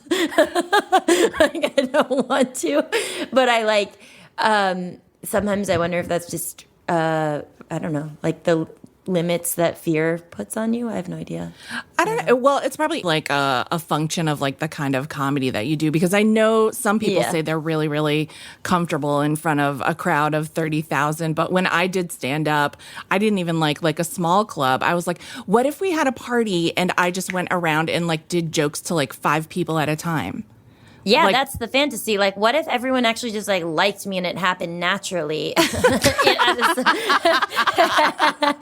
a social gathering? Like, that is like the you know what I hope to replicate on stage. But I'm like, my God, that's hilarious. That's what I want. But I want it like, I think like my sweet spot is like between like 150 to 300 people is like my favorite type of audience. Yeah. I think that's really, really nice. Yeah. Yeah, because I think your comedy is very intimate and personal too. But it's still funny. Can I just say, like, and talking about Hannah, like, I love that Hannah did the whole thing and like, and oh my God, why am I blanking on his name? Who did this special where he came out? Gerard, which is like a beautiful special, not super funny, not like a ton of like big belly laughs in it. You know what I mean? Like funny in some ways, but not like, and like Hannah's too, like funny, but like also just like a lot of not laughs.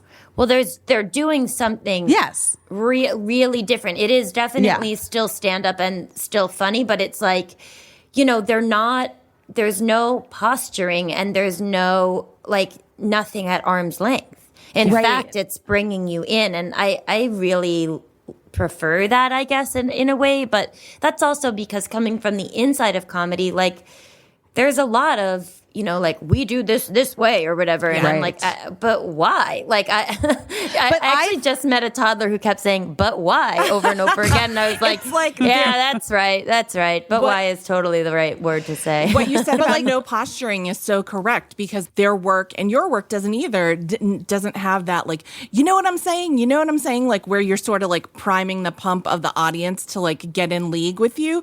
But none of you are like, do you know what I'm saying? Because you're saying like what I'm saying is actually very personal. So a lot of people may not know what I'm saying, but they're trusting me to like take them on this journey. So I think it's like some of it was funny while also like gutting me, you know? And I was just like, oh, that is funny, but also hurts. I feel like the specificity of your comedy is like, I don't think that you keep people, I feel like you bring people in deeply. Yes. And like, same with Gabe Liedman and Max Silvestri. Like, I think what I've always loved, like, I remember watching Max for the first time and being like, he's literally talking about like his girlfriend's butthole. And, like, you know, like, but it's not in a way that's like, I don't know how to describe it. I mean, it's just like in a very honest and like open and like, and never crass. Never like, crass. That's right. Watching never crass. Max do stand up, and it's like, you know, in Good Will Hunting when he's just like bum bum bum, he touches the blackboard and then solves like the hardest math in the world, and it's just like da, da, da, da, da.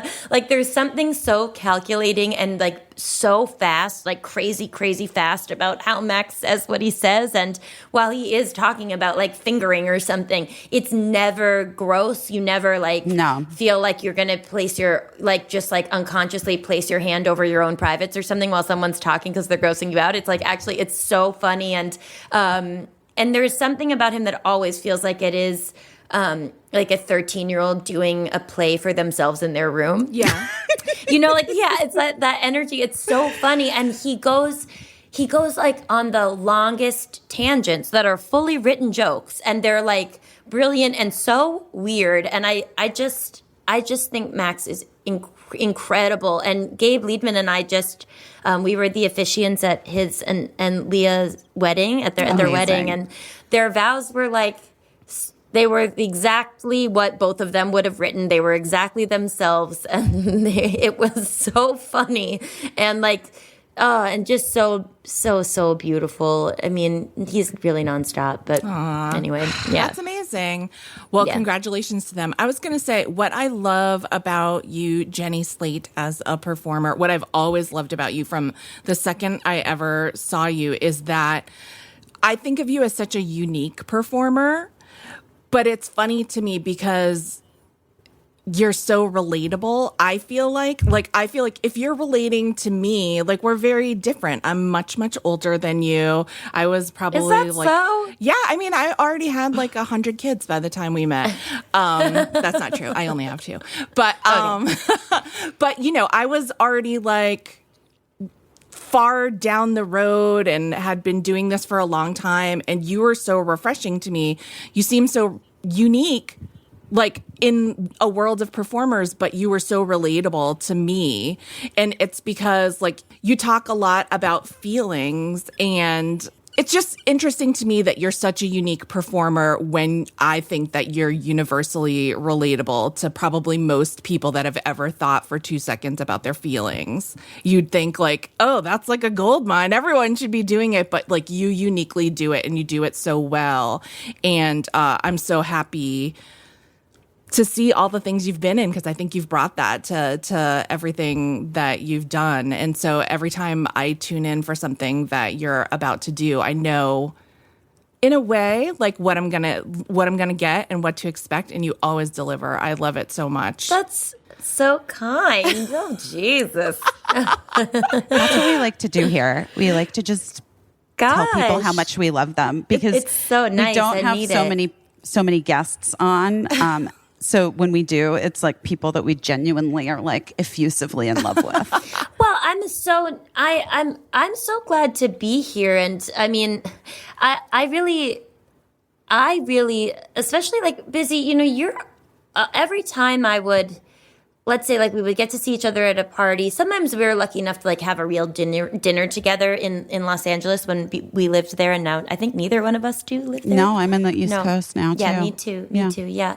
But I remember I was like one time at a party with, we saw you, Mae Whitman and Jane Levy, and I saw you, and I forget what it was. Like you were just so happy to see us or something. And we were so happy to see you. And I remember we were leaving and everyone was like, Busy's so kind. She's just always so kind. And I think generally you guys have that on your podcast. It's really nice in a world where I feel like hardly anyone's like taking a moment to just like be generous towards each other. It's nice that this exists. That's such a good point. Thank you. But let's talk. But sincerity and generosity are 2 things that I really love, and I think we need to all get a little. I think it's lacking culturally.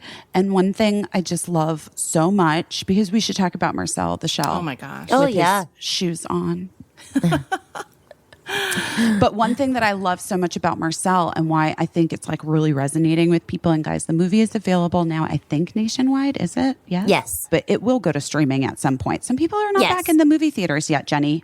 I know. You know what I mean? Oh, I know it. Oh, I know. Like I know, me. like my whole family. Yeah. Oh my gosh. Like me and my cat. But like watching the movie, the sincerity of Marcel, like, and if you've seen the shorts. For those of you who need a refresher, Jenny is the creator of Marcel the Shell with Shoes On, which was like a wildly viral. I mean, more than viral. To say viral, I think is like an understatement. Wildly viral, short little film series that you could see on YouTube, and it remains a sensation. But when did you make the first Marcel video? 2010. We were, 2010, in the summer of 2010. Yeah. And yeah, we made it for like Dean Fleischer Camp, who directed the shorts and the movie. And is your ex-husband. Yeah. Well, first he was my boyfriend, and then he was your boyfriend, and then you guys were husband and boyfriend. I guess kind of. Yeah. I just like I bring that up, Jenny, only because, and we don't have to talk about it if you don't want to, but like, you know, Mark and I are getting divorced, and like I heard that, yeah. And like the idea of having a relationship that continues with a person, like removing a piece of the relationship that isn't working for you any longer, but retaining the part of it that did, even though there's like maybe some hard moments peppered in, like to me is super important, and like a thing that we need to normalize. Like instead of throwing away people like trash, and you know, making romantic relationships when they end, like turning it into like a huge drama. Sometimes it doesn't need to be. Sometimes we can like progressively move forward together. Yeah. I don't think it can happen every time. Like, correct. Honestly, Correct. like I think, like one thing about romantic relationships is that like they can burn hot and bright, and like it can be that that's the only way that they worked, and then they don't work anymore. And right. Also like I don't know, like there sometimes are people that you're just like, wow, whenever I'm around that person, I actually am the worst version of myself. And like, it's not their fault. But it just like, and there isn't a friendship there. It was like, forget it, Yeah. But then there are other people, it's like you have a years and years long relationship with them. And in your case, children, you know, and like, it's like, I just described it this way. I think they asked me about this on All Things Considered. On the same day that Roe got overturned. So I was like, oh, so you'd really like me to just weep on this news show that I listen to while I'm like steaming my sweet potatoes for my baby every night. Great. You got it.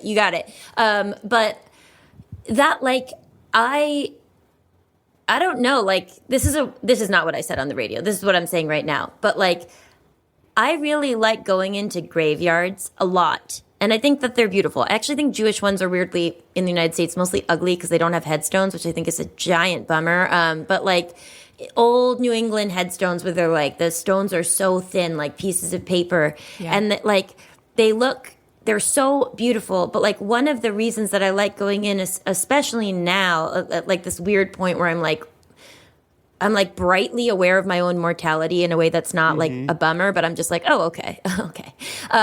I like that it's like you can choose to say like dead is dead, but you are looking away from the fact that like obviously we all know like a lot grows out of decomposition, and like transformation is like terrifying and mysterious, and also like actually can completely happen. And I think for me and Dean, just as you said, it was like, okay, well, one thing here is not working at all, but I will look through the wreckage and see what can be repurposed, because, like, first of all, Dean is a wonderful, beautiful person, and he's a creative genius. And that is, like, our movie is very beautiful because of his work. And I just think it would be a big tragedy to just not be able to even see myself as a strong enough person to carry something that hurts until I'm strong enough to like hold it, and it just doesn't feel like heavy anymore. And that, like, I think that's in our film. I think our film is a lot about the specific grief that is, who are you when your life splits apart? Yeah. And the only person that remembers what the real inside of that community was, whether it's the community of a relationship between two people, or in Marcel the Shell's case, a community of shell creatures. What happens when the person that you're with, in order to move on to their next phase, Marcel's grandmother's moving into her very, very old age. She's the only one left. She is losing her memory. Like, what do you do? And in order for them to do the natural progression into the next phase of their life, is that they start forgetting what it was like when you were together. Right. Like, that is a gigantic challenge. And it is a burden of like grief that you can really buckle under. And those are real things. And also beautiful things can happen while that's happening. And that like simultaneous occurrence is, to me, that's like the most interesting stuff. I don't wish it upon myself, like, but it is that, I think. And that's like what's in our movie a lot. Yeah, it's so keenly. I loved Marcel. I loved the videos. The movie, to sort of flesh Marcel out into like a whole person and see his backstory, and then what his life always was behind the scenes. I sound nuts, I know, like trying to describe. It's a documentary being made by Marcel, and Dean is the documentarian. But I just I might cry. It made me so emotional to think of this like little person with this huge responsibility of caring for his grandmother. In case you can't tell, closely mirrors an experience that I have had in my life. Yeah. And it was just, it's so wild to me that something that's like, you know, has so many great laughs in it, and that we're talking about like a little shell with shoes on and a googly eye, and, you know, but that like it broke me down in a way that a movie hasn't in a long time. And it's just because it's like, the way that you did it, they're so real. They're so real. Again, relatable. Little guys. Yeah. I mean, I think that's a major shout out, first of all, to Kirsten Lepore, our director of animation, who, you know, like all there is audio, and like she makes Marcel's body move, and every little articulation is an emotional decision and a performance of his body that she decides upon. And that's like a just extraordinary way to be tuned in, you know. Like I watch it and I forget that Marcel is not like an actor or a person or whatever. It's weird. You forget that you're not that you are Marcel. Yeah, sometimes, you know, just because he's so much more chill than I am. So it's nice to even realize that I've been a part of it. But I do think, like, I don't know, I just like it. I like it when you can take something that's inside of you that you're like, oh my God, this is so, whatever it is, like sad, bad, brutal, that I can't wait till it's over. I'm just jumping out of my skin. I don't know what it is even. It's so confusing. It's just a giant, constant, loud thing. And then you like this big sadness or disorientation or powerlessness or just really, really wanting to feel good and not delivering on that or whatever it is. And then you take all those feelings and you put them inside of a creature that looks so sweet. And I think like he's very handsome, the way Marcel looks, and that he's one of a kind. And it's just a really nice way to hold your experience. And like also to not take it that seriously. Like, I don't know. I mean, I think Marcel is like a beautiful piece of art, but like also, yeah, it's a movie about a one-eyed shell with two shoes. And like, you know what I mean? I was like, going to say, like, Caissie, I also felt very emotional watching Marcel, but then I texted Mark, who's with Cricket right now on the East Coast, and I was like, I'm in LA right now. And I was like, this is going to be Cricket's, our 9-year-old, this is going to be her favorite movie of all time. Aww. Like her mind is going to be blown. This is going to be like revelatory for Cricket. And I just think about, like, Jenny, how old is your baby now? Time is so weird. Yeah, she's 1.5 years. Oh my God. Yeah. That's crazy. Do you know that Birdie turns 14 in a couple weeks? That is bonkers. No, Birdie's like, I mean, Birdie did like their final report in social studies about like the economic impacts of outlawing abortion. You know what I mean? Like, this is what's happened. This is what happened. That baby, the baby that you like used to see with me, the little toddler child, is now like just writing papers, and they're like using thoughts. A computer and like making an essay and like making points about like so real weird. things. But Cricket, my other baby, you know, who you also knew when she was a baby, but she's very into animation too. Oh, that's nice. She loves it, and she wants to be an animator. But I think she's going to be. I'm like giddy, and I can't decide if like Mark can watch it with her without me. Do you know what I'm saying? Right, because you want to know. Oh, that's so sweet. Want to see it, but that I don't want to hold it from her any longer. She needs to see it immediately. I have a feeling it's going to be playing on repeat. But all that to say that like kids' content a lot can be underwhelming, to say the least. I know it. Yeah. And to make something so beautiful that like any adult could watch it and have a really, like, it can be super impactful and it's so beautiful. But then literally we can like our children can also watch it and get the certain levels of it. But I'm sure other things will just like not really register for my 9-year-old yet, you know, and like hopefully it'll be like you made a classic. You and Dean made a classic. That's so sweet. I think it's we really, I mean, it is appropriate for children, but we really didn't mean to make it be like a kids movie. No. You know, I mean, like I it's hear that. Yes. You know what I mean? But it is in a way 100% a kids movie. It's also 100% an adult film, not an adult film, not like it's not. That's not like a slamming porno. For someone else. Oh my God! What if there's like a porn parody of Marcel the Shell with shoes on? Do you think there is? Oh my gosh! Who the hunk knows? There's got to be at least fanfic. I feel like.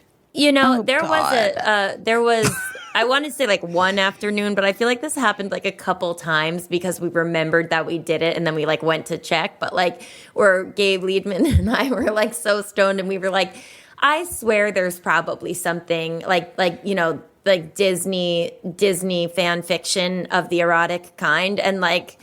And he was like, "Of course there is. What are you talking about? You know, like it's just not my section of the internet that I really know about at all." Same. And we looked it up, and it made us laugh so hard because one of the things that I really remember was like a Princess Jasmine and Raja the tiger pairing that I was like, I always knew that they were in love with each other. Listen, cartoon animals are sexy a lot of times. Well, okay. To be fair, my first crush, we all know, was the fox from Robin Hood.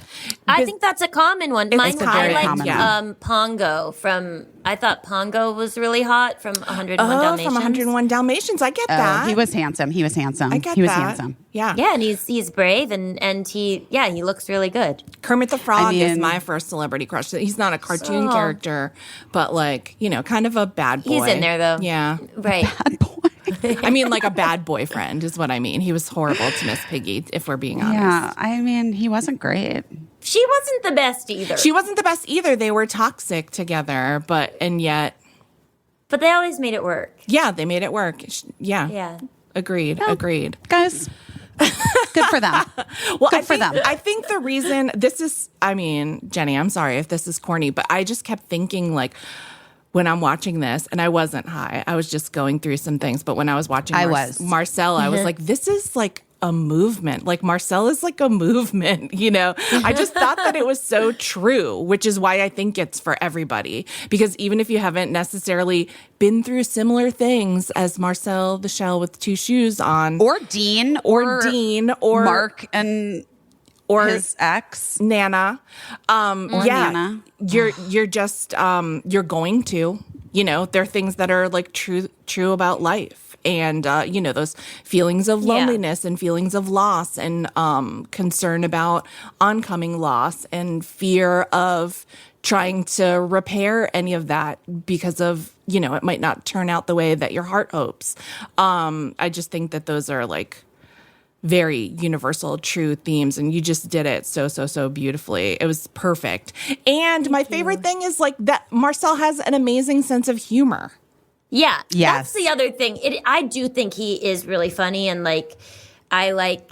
I don't know why, but his like the tone of his voice really makes me laugh. Like he's just completely in acceptance all the time. Like he's accepting all the time.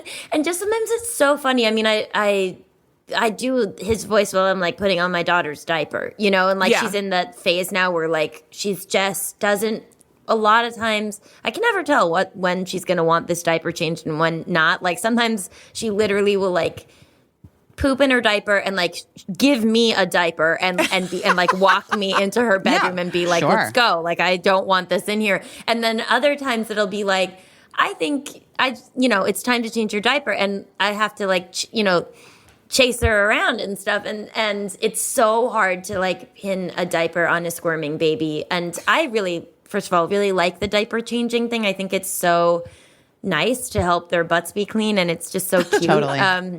I always thought like, I don't know, I guess I was kind of afraid of it or whatever, but it actually, I'm like, I'll do it. I like to change the diaper. But anyway. I always found it to be, it's also like as she ages a little bit, I mean, well, she's a year and a half, but like, so this is a good time. Like it's a good talking time. I would like just chat with, when my kids would like lay on the like changing table when they were babies too. Oh my gosh, Just talk to yeah. them. And I talk in Marcel's voice. It's so fun. You know, and I it's just love that. It's so fun. And she loves it. And she gets like a little, like a shy smile sort of when I do it. And I just like, I love that. I think it's so, I like how he sounds. And anyway, this is all to say, I think a lot of like the joke writing in it is like stuff that we're really proud of. But the sound of his voice also, like, even though I do it, I do like it. I like how it sounds. Well, I love the texture because there are like jokes. There are like visual sight gags in the movie. And that's like just something happens to Marcel or something happens to someone and that's funny and that's what we're used to. But I love that as a character, he also has like a very intentional sense of humor. He knows he's funny and he makes jokes. And so that's so funny to me because that's not something that you always see. And it just gives such a nice texture to the movie. Yeah, I think it does. I also like it when he doesn't know why something is funny, but it's not like we're not pandering or anything. Like at the start of the film, he has this like really long rope, and the documentarian Dean is like, how do you make the rope? And like Marcel's like, I'll show you, and like like takes him to the drain, and like they're obviously pubes, and he's like, you know, like, I come here, I get these, you know, like he's like talks about it, like, and he says we call them hardy hairs, and like Dean laughs, and it is just really funny, like but it's not sort of like looking down on his innocence or something. It's like He wouldn't know. He doesn't have pubes. Why? You know, he wouldn't have. Yeah, he doesn't have pubes. He doesn't know. He just doesn't know. I love him.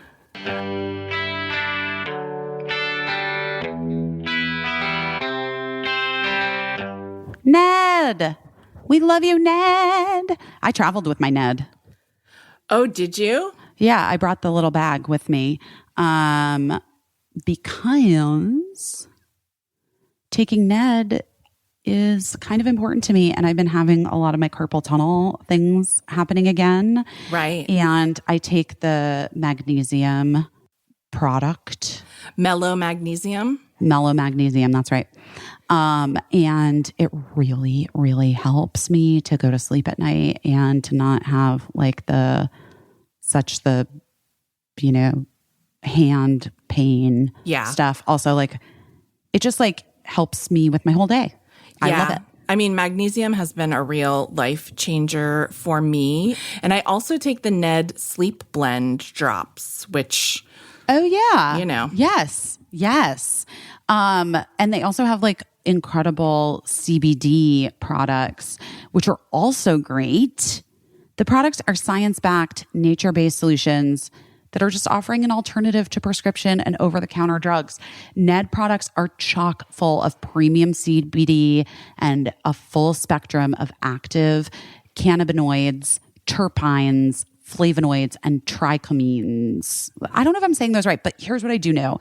It works. The full spectrum hemp oil nourishes the body's endocannabinoid system to offer functional support for stress, sleep, inflammation, and balance. And like I said, I travel with my Mellow Magnesium because it's a daily magnesium supplement with amino acids and trace minerals that help with all kinds of things. They propel memory, mood, brain function, but also for me, it's like the stress response, the nerve and muscle health. Yeah. And also sleep. Yeah. So honestly, become the best version of yourself and get 15% off Ned products with our code BUSY. Go to helloned.com/busy or enter code BUSY at checkout. That's HELLONED.com/busy to get 15% off. Thank you to Ned for sponsoring our show and offering our listeners a natural remedy for some of life's most common health issues, but also for turning us on to your products because Caissie and I both love them a lot. And I'm very grateful for how they make my body feel. Me too. If you try so hard and you can't succeed. That's my BetterHelp. That's my BetterHelp. Yes, that's the perfect. pitch. That's the That's the pitch for me. The perfect song and the pitch for BetterHelp. This podcast is sponsored by BetterHelp. It is BetterHelp, HELP, guys. And we all know that our mental health is a thing that, like, we really need to focus on. Yeah, a lot of people are facing burnout right now, and it can include a lack of motivation, feeling helpless or trapped, detachment, fatigue, and like more. If you're feeling a new thing that you haven't been feeling and you're like suspended in GAFA, suspended in GAFA. And, okay. Yeah. Okay, BetterHelp. I see you seeing me. Okay. All right. We're so grateful for them because it's right in line with what we talk to you guys about, which is that there is help and there is BetterHelp, and they can assess your needs and match you with your own licensed professional therapist in less than 48 hours. You get to log into your account anytime. You can send a message to your therapist. You can schedule weekly video or phone sessions so you don't ever have to like sit in that waiting room and like pretend to be reading a magazine when the person walks through with the tissues, like, you know. And let's be real, it's more affordable than traditional therapy. So visit betterhelp.com/busy. That's better, HELP, and join the over 2 million people who've taken charge of their mental health with the help of an experienced professional. In fact, so many people have been using BetterHelp that they're recruiting additional therapists in all 50 states. There's a special offer for you guys. Our Busy Phillips is doing her best, listeners.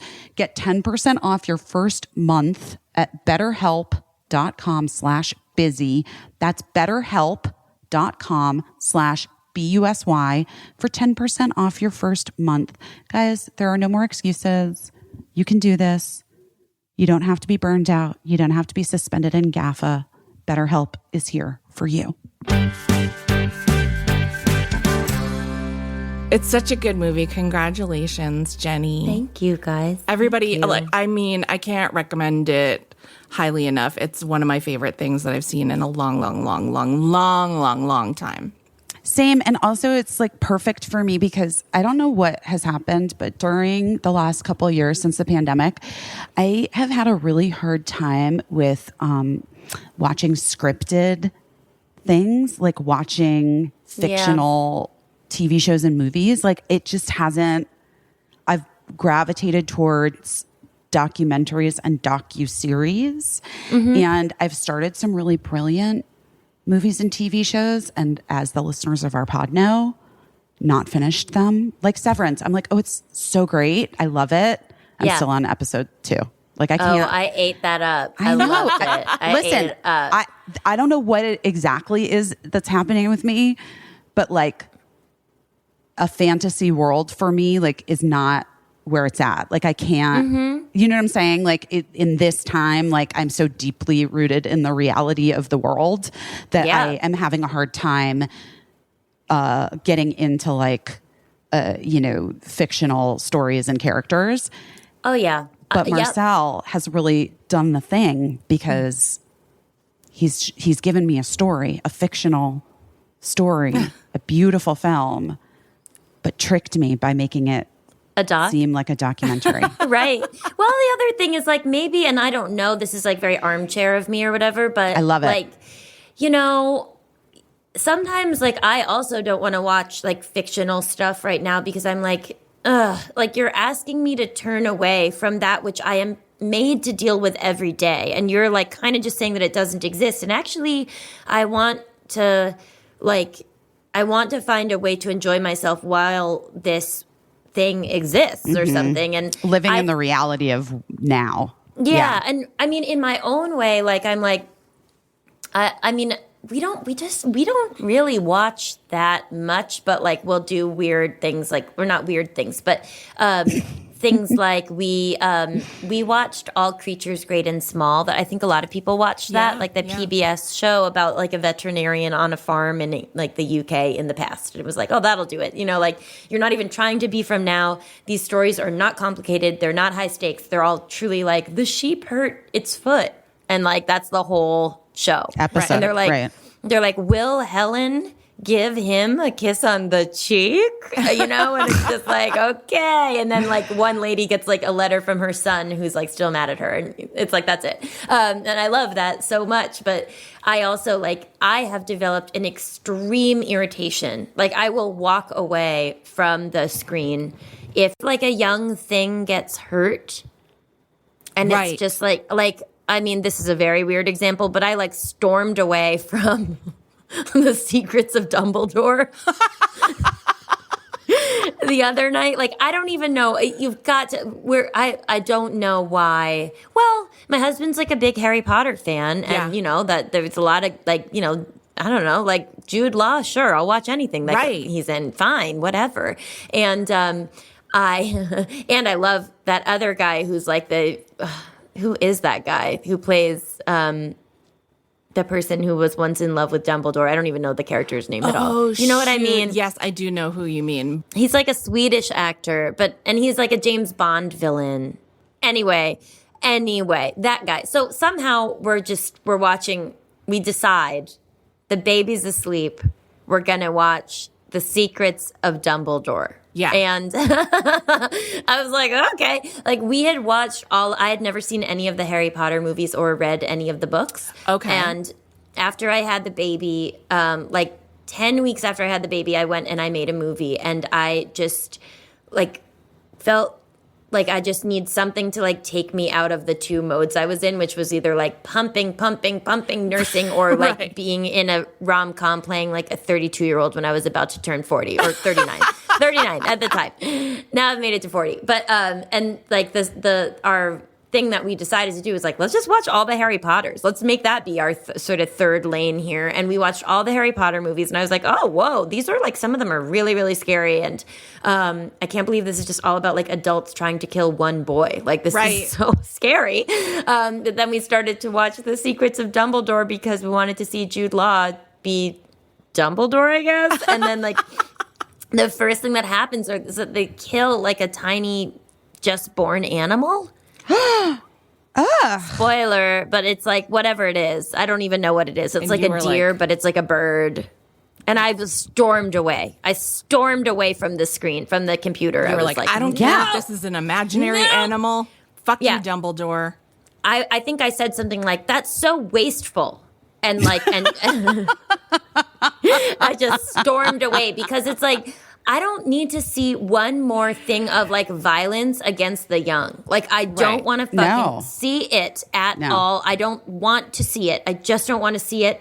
I don't think that we need any more, and I don't want it to be in our art until we like figure it out. I agree. I actually fully am in support. Also, I think that moment in fresh new motherhood, you are like acutely aware of all of those things, and it can be really overwhelming to consider any of it. Like it's just too much. It's too hard. Because also like the thing that people don't talk about is like when you have a baby, the first year, like you just have to keep it alive. Like in your whole, and like, you know what I mean? Like there's all this other stuff too, but like you have to keep the baby alive. And like you're constantly thinking about it. Some moms are constantly thinking about that. Yeah, in some way, shape, or form. Yeah. You know? Yeah. I still have, you know, a lot of like like wake ups in the night that like when the baby was first born and she slept in like a little bassinet. She didn't sleep in our bed. She slept like in a bassinet. And but I would get up, you know, every 2 hours, every 3 hours eventually to nurse her, and so tired, and you know, and like, you know, with like an exploded vagina, and like you're like recovering from your own I thing. remember, yes. Oh my God. And so and I would have these dreams that I would wake up and I would think that I would see the baby's little head like in the sheets, and I would be like, the baby's in the bed. The baby's lost in the bed, you know, and they can't move, and they're swaddled, and there's like such a thing about suffocation. And I would like just go crazy, like ripping the sheets off the bed, like in sort of a half sleep, just like thinking, you know, that the baby was still there. And that was like kind of the first stage of it. But yeah, I mean, I don't know. I am already a very sensitive person, and having the baby has just exponentially jacked that up. It's true. It's true. Right. Yeah. It's true. I'm so happy for you, though. That's It's so a very great. clarifying Oh, it's so moment, nice. right? Yeah. About like, oh, this is what I really have always thought about this. Like, you just know once you have a kid. Yeah. Or, like it is, I didn't really ever know if I would have children. Right. Ever. I remember having that conversation with you once at Yeah. dinner. Yes. You were like very much like, I was don't pretty know if set it's on not. Yeah, you were. Yeah. I was so happy when I saw you on Seth and I saw you were pregnant and I was like, oh, it's so exciting. Yeah. It is a weird thing about the pandemic. I mean, you and I both moved to the East Coast during the pandemic, but like, the last few years have been really weird and like difficult for me in the way that like I'm a very social person and I loved running into people, and that was a thing that was happening, that would happen all daily, like you would run into someone like at the coffee place or go get them Tiger or whatever. And, then we lost all that time, and now we've all moved and people have moved and are living different lives. And like, in so many ways, it's so much better for everybody. And then in some ways, I'm like, I really miss being able to just like casually run into you. Like I really miss seeing you. Yeah, I feel the same way. And that is one of like the sad parts of it. And I mean, my life has changed a lot in the past couple of years in ways that I could never have anticipated. And I literally got pregnant on the first night of lockdown. I like, Wow. Yeah. I was like, get in here. And like, it was not my plan to be pregnant for the first 9 months of the pandemic, like in Massachusetts, without my friends around me and stuff. Like, it turned out fine. I mean, I haven't never done this before. So this is the way that I did it. And it's the only thing I can compare it to is what happened to me, but I think I have a sense now, and it's not just from being a mother and the kind of, I guess, parent that it turns out that I am or something, or like mentally how I feel about it. But that I'm like, oh, something has changed and it's not going back. And that is sometimes a weird relief.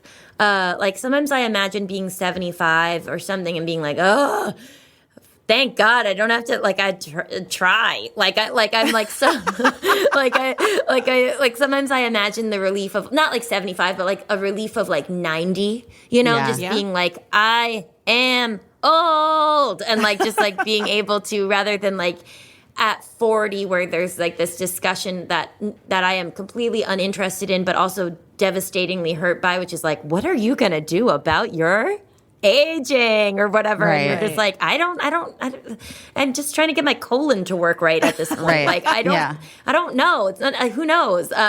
But anyway, there is something that's just like, it's not going back. It's not going back to what it was, at least for me. My social life is totally different. Totally. And how is it? How's it been? Yeah, how is it being back home?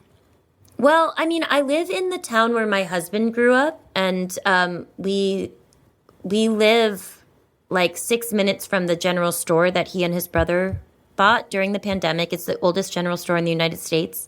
Oh my God, that's so cute. Yeah, we became small business owners during the pandemic, which is also like not the easiest thing that you can imagine. So when people talk about Main Street, not Wall Street, politicians, they're talking about you. They're talking about our street.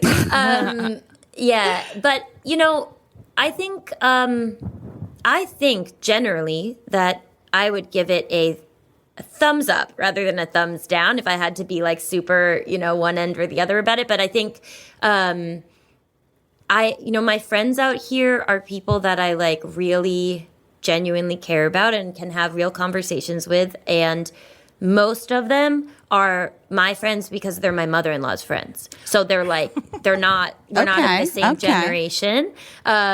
And that, but you know what? Different. As the baby gets older and you get into like mommy and me classes and stuff, there will be some women closer, I think, or people closer in your age that you will like connect with, I bet.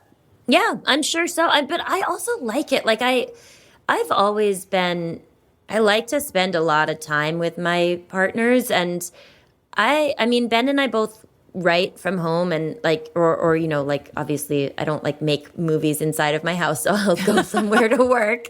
But generally, like I kind of really need it like a heavy duty one-on-one thing. So Yeah. it's nice. And Is he able to travel with you when you're going to do movies? Like, can he come yeah, to wherever location and like with the baby? And so then you just have like a whole team, your team is with you.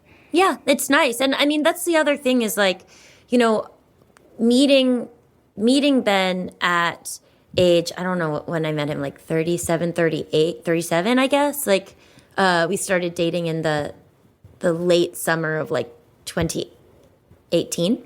And so anyway, I had already been divorced. I had already like gone through, other like significant, romantic relationships. And I just kind of was like, I honestly kind of thought I wouldn't meet someone again. And I just was like, I think I'm going to I think I'm going to make a radical change. And I'm just going to like, I'm going to be really, really different. I'm going to be like mostly about me. And I have like a really short haircut that I have to spend 3 hours a day straightening. And that's fine because like it's just me and all of this. And then I met him, and like, I was kind of like, well, here's the thing. If I'm going to be with this person, I better let them know exactly what's happening for me. Like, I don't want to pretend that I'm different than I am, or that I'll become a different thing. If they're like really nice to me, maybe I won't be so this or that. Like, I am going to like let him know who he's investing in or who he's like partnering with. And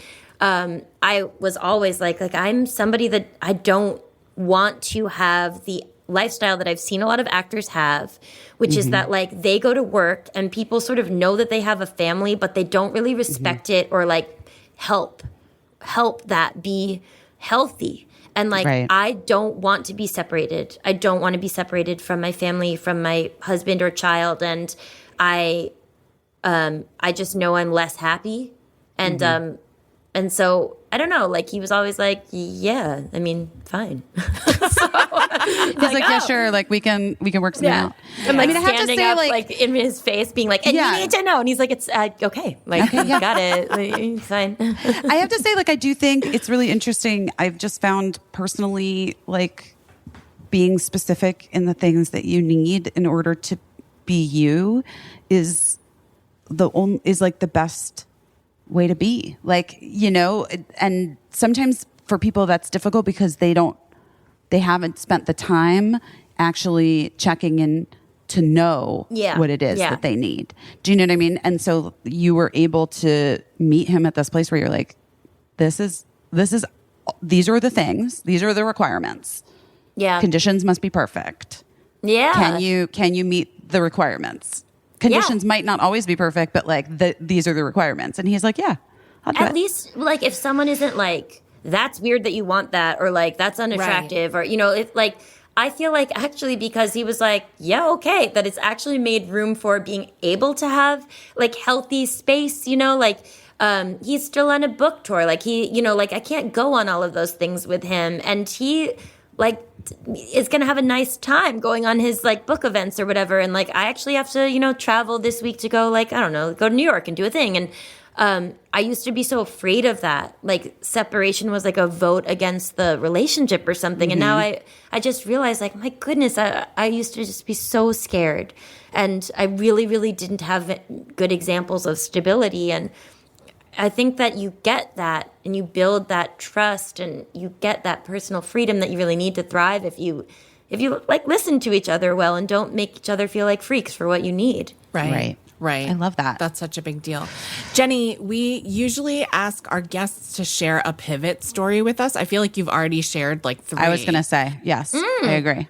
I mean, I actually do think weirdly that moment right before I met Ben, to me, feels like a corner in my life that I didn't know I was about to turn. Like, I sort of felt like I was like staring out into the expanse, and I was like, here I go into the great expanse. But actually, I was like right about to make a really tight turn. Yeah. And I will say, like, over the past, not just through being pregnant and the pandemic, which obviously were incredibly impactful in extreme ways, but that like learning that in that moment when I was like, I don't think I do relationships the way that I want them to be done. Like there is something about me that is just like so scared and unable to stop like bracing for disappointment that I like maybe I think I'm like a love bug, but I'm actually not that animal at all. And I think that moment where I was like, well, I guess I could, spend 2 hours a day, like flat ironing my hair so that I look like, like a spy. And like, like just doing Pilates or something. Like maybe I could do that. And like that, like, there's such like a way that it's like, this is self-care or whatever. But like sometimes also, it's a strange thing to say, but it can be avoidance. Like you can't solve everything through like maintenance. Like, no, actually not at all. You can't. And when I met Ben, and he was so like, he just was like very, very confident and very friendly in a way that I just in a style that I hadn't seen before. And I remember being like, oh no, I'm never going to enter this without all my fears. They're coming with me. And like starting that relationship being like very, very imperfect was like a very, very painful, embarrassing turning point. But like every time I think I would be like, oh no, like I just appeared to be very insecure. Certainly he'll shame me for it and then tell me, that he'll probably leave. Every time I would show my fear, he would double down and say like, it honestly, he knew it was scary to me, but it didn't seem that scary to him. And like that really, I don't know, like conditioned something new. And I've been changing slowly since the start of our relationship because I think it's like my first unconditional love. I love that. And yeah, it's been really nice. I mean, it's not that specific, I guess, but I will say I just didn't ever think it would happen to me that I would like meet like an actual stranger and fall in love with them, and like that's really nice. Now, because you thought you were turning into this like new, expansive, new you, and then, as you said, went into a really tight corner. Did you feel like you fought it at all for a second, or were you instantly like, "Oh no, this is what I'm doing"? Even though this is not what I thought. I think both. Like, I think all at once I was like, I am 100% in.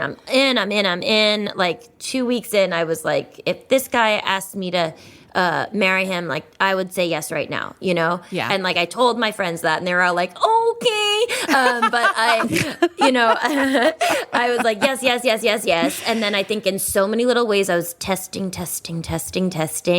And that is exhausting. And it's not like a great look when you look back at yourself and you're like, there I am, the tester, like where the holes are. I'm gonna bust him, and like it's never happening, and it always keeps being okay.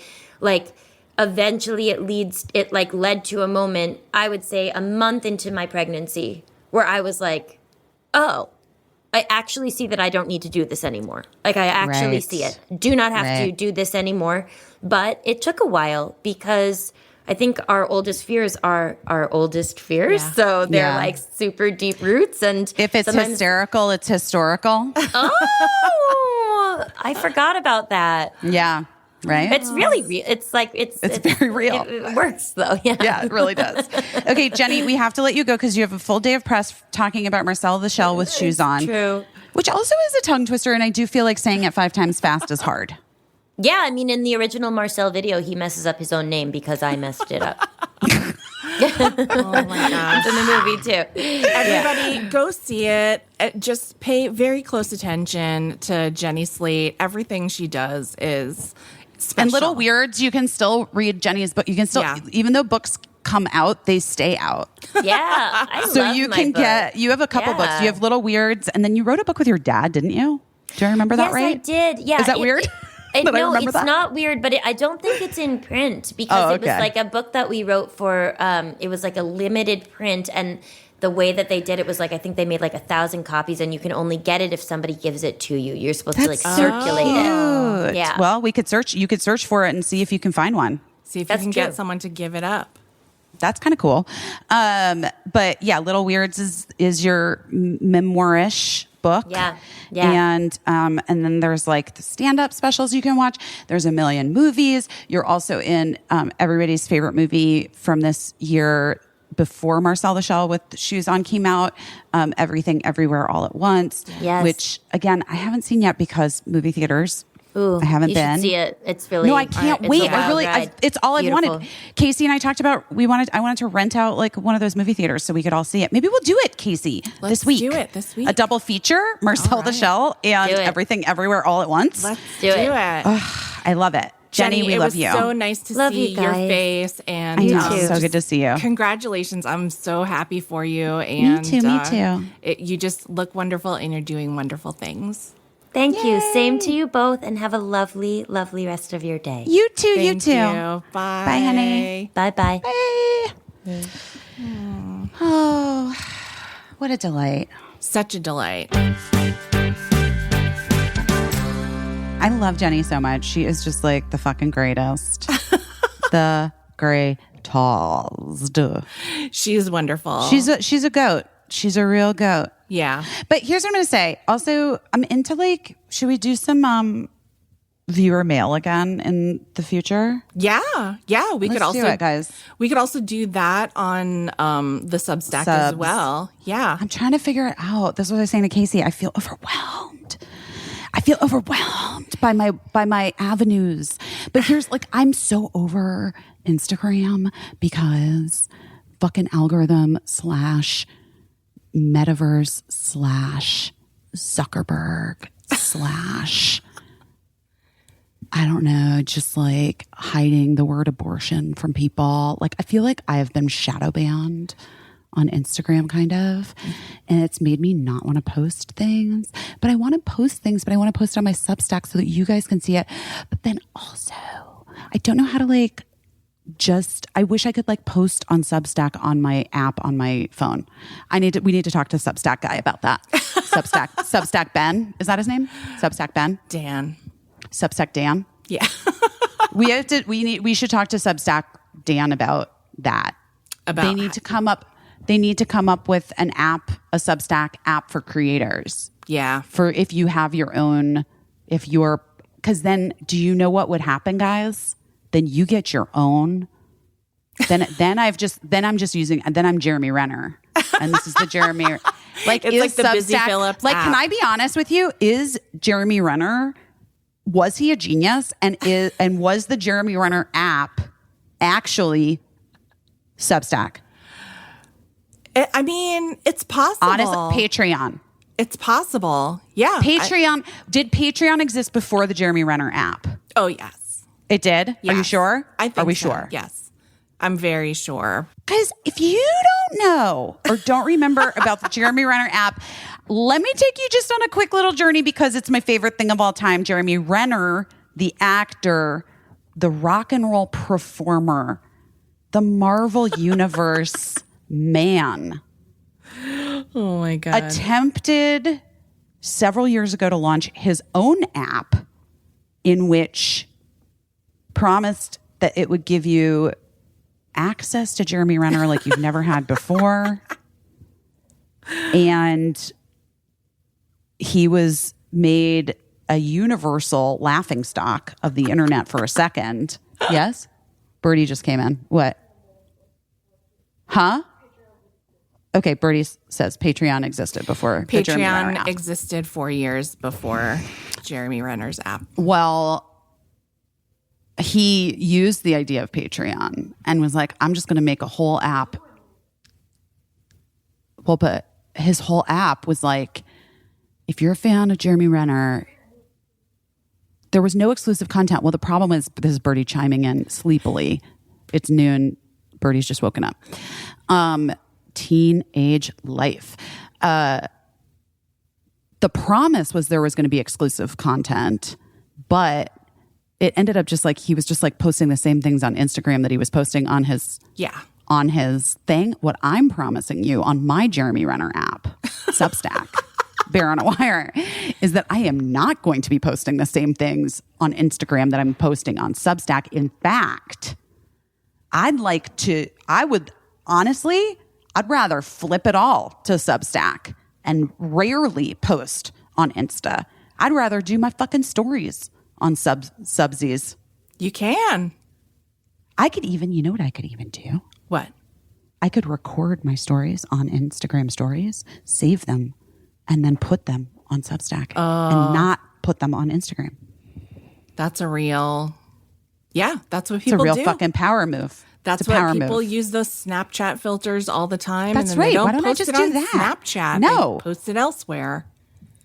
But I just feel like Instagram is like bumming me the fuck out. Yeah, and like, there's always like some tip for like getting your real feed or whatever. And then I'm like, hate they'll it. just fuck this up in like a week when they figure out this is what everyone's doing. They'll just take I this don't like away. I don't like it. I don't like Well, it. guys, if you have not yet liked and subscribed to this podcast, that's the first thing I would ask of you, to subscribe to this podcast, to download the episodes. We're going to make them shorter-ish. Yeah. But not we're not going to extremely. But I'm not swinging menopausal over to a tight 55. You know what I mean? Yeah. Caissie was right. That's not our journey. That is not our journey. And it doesn't mean that we won't ever have 1 hour long episode. Like if we got to do a quick one, we got to do a quick one. Sometimes you got to do a quickie. But sometimes we have to remind ourselves, like, I think, like, okay, who are we making this for? And the answer is it's for us, and it's for you guys at home who are listening and have been on this fucking journey with us. Oh, wait. Oh, my God. You know what I wanted to tell you? Bob's Dance Shop, you know, who do the, like, flash mob dances. Oh, Do you follow them on Instagram? They're so cute. He reached out and was like, had this whole pitch for me that the White Chicks dance really is ready for a remake. Get your squad. Let's dance battle. And I said, honey, I love the idea. We did it. And also we did it. And millions of people saw it on someone else's. We did it. On someone else's YouTube channel because. And then I looked online and like the video has been removed a bunch of places. Yeah, because E took everything offline from Busy because Tonight. they hate us. Yeah. But you know what? That's okay because the feeling is mute. I have it all on a thumb drive in my desk drawer. I mean, if you fucking send me that dance video, I think we need like Nelzo's. Actually, one of your sons could probably figure it out. Yeah. Let's just start posting it to Substack. I'm not kidding. Why not? What's gonna What are they happen? gonna fucking do? I'm not kidding. What are they gonna do? They're gonna sue us? Okay. I would love it. Honestly, what are you gonna take from me? The money I don't have? My children? Let's do it, Caissie. Caissie, guys, all those in favor of us putting an episode of Busy Tonight on our Substack for subscribers only, say aye. What you just heard was millions of people around the country shouting aye. Let me just call my lawyer, Jeff Cohen, Chunk from the Goonies, and Molly real quick before we do that, because it is my name on the Substack, on the like who to call if we break the law. Change it to mine. Change it to mine. Change it to mine. I'm not afraid to go down. I've already been arrested. I am a woman who has been in trouble with the law. I am ready. You have a record. I have my a gosh. record. I'm fucking ready.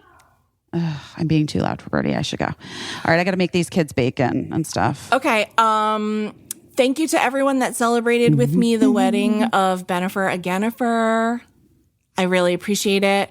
Oh my God, we didn't even talk about it. We didn't even talk. We didn't talk about what we're doing our best at this week. I guess I got through either the first day or the entirety of menopause. That's what I did my best at.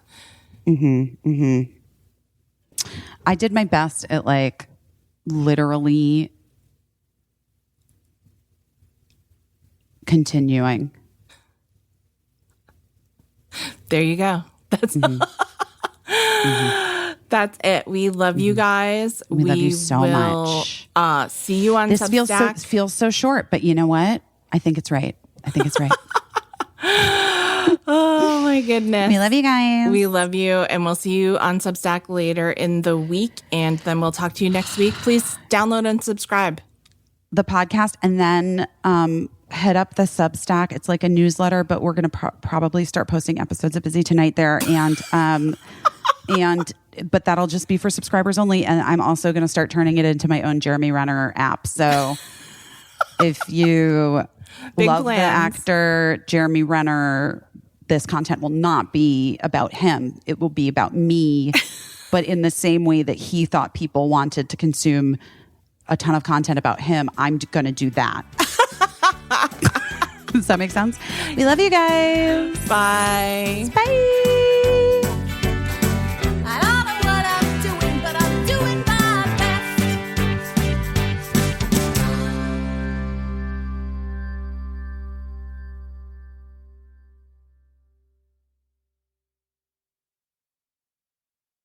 Oh no.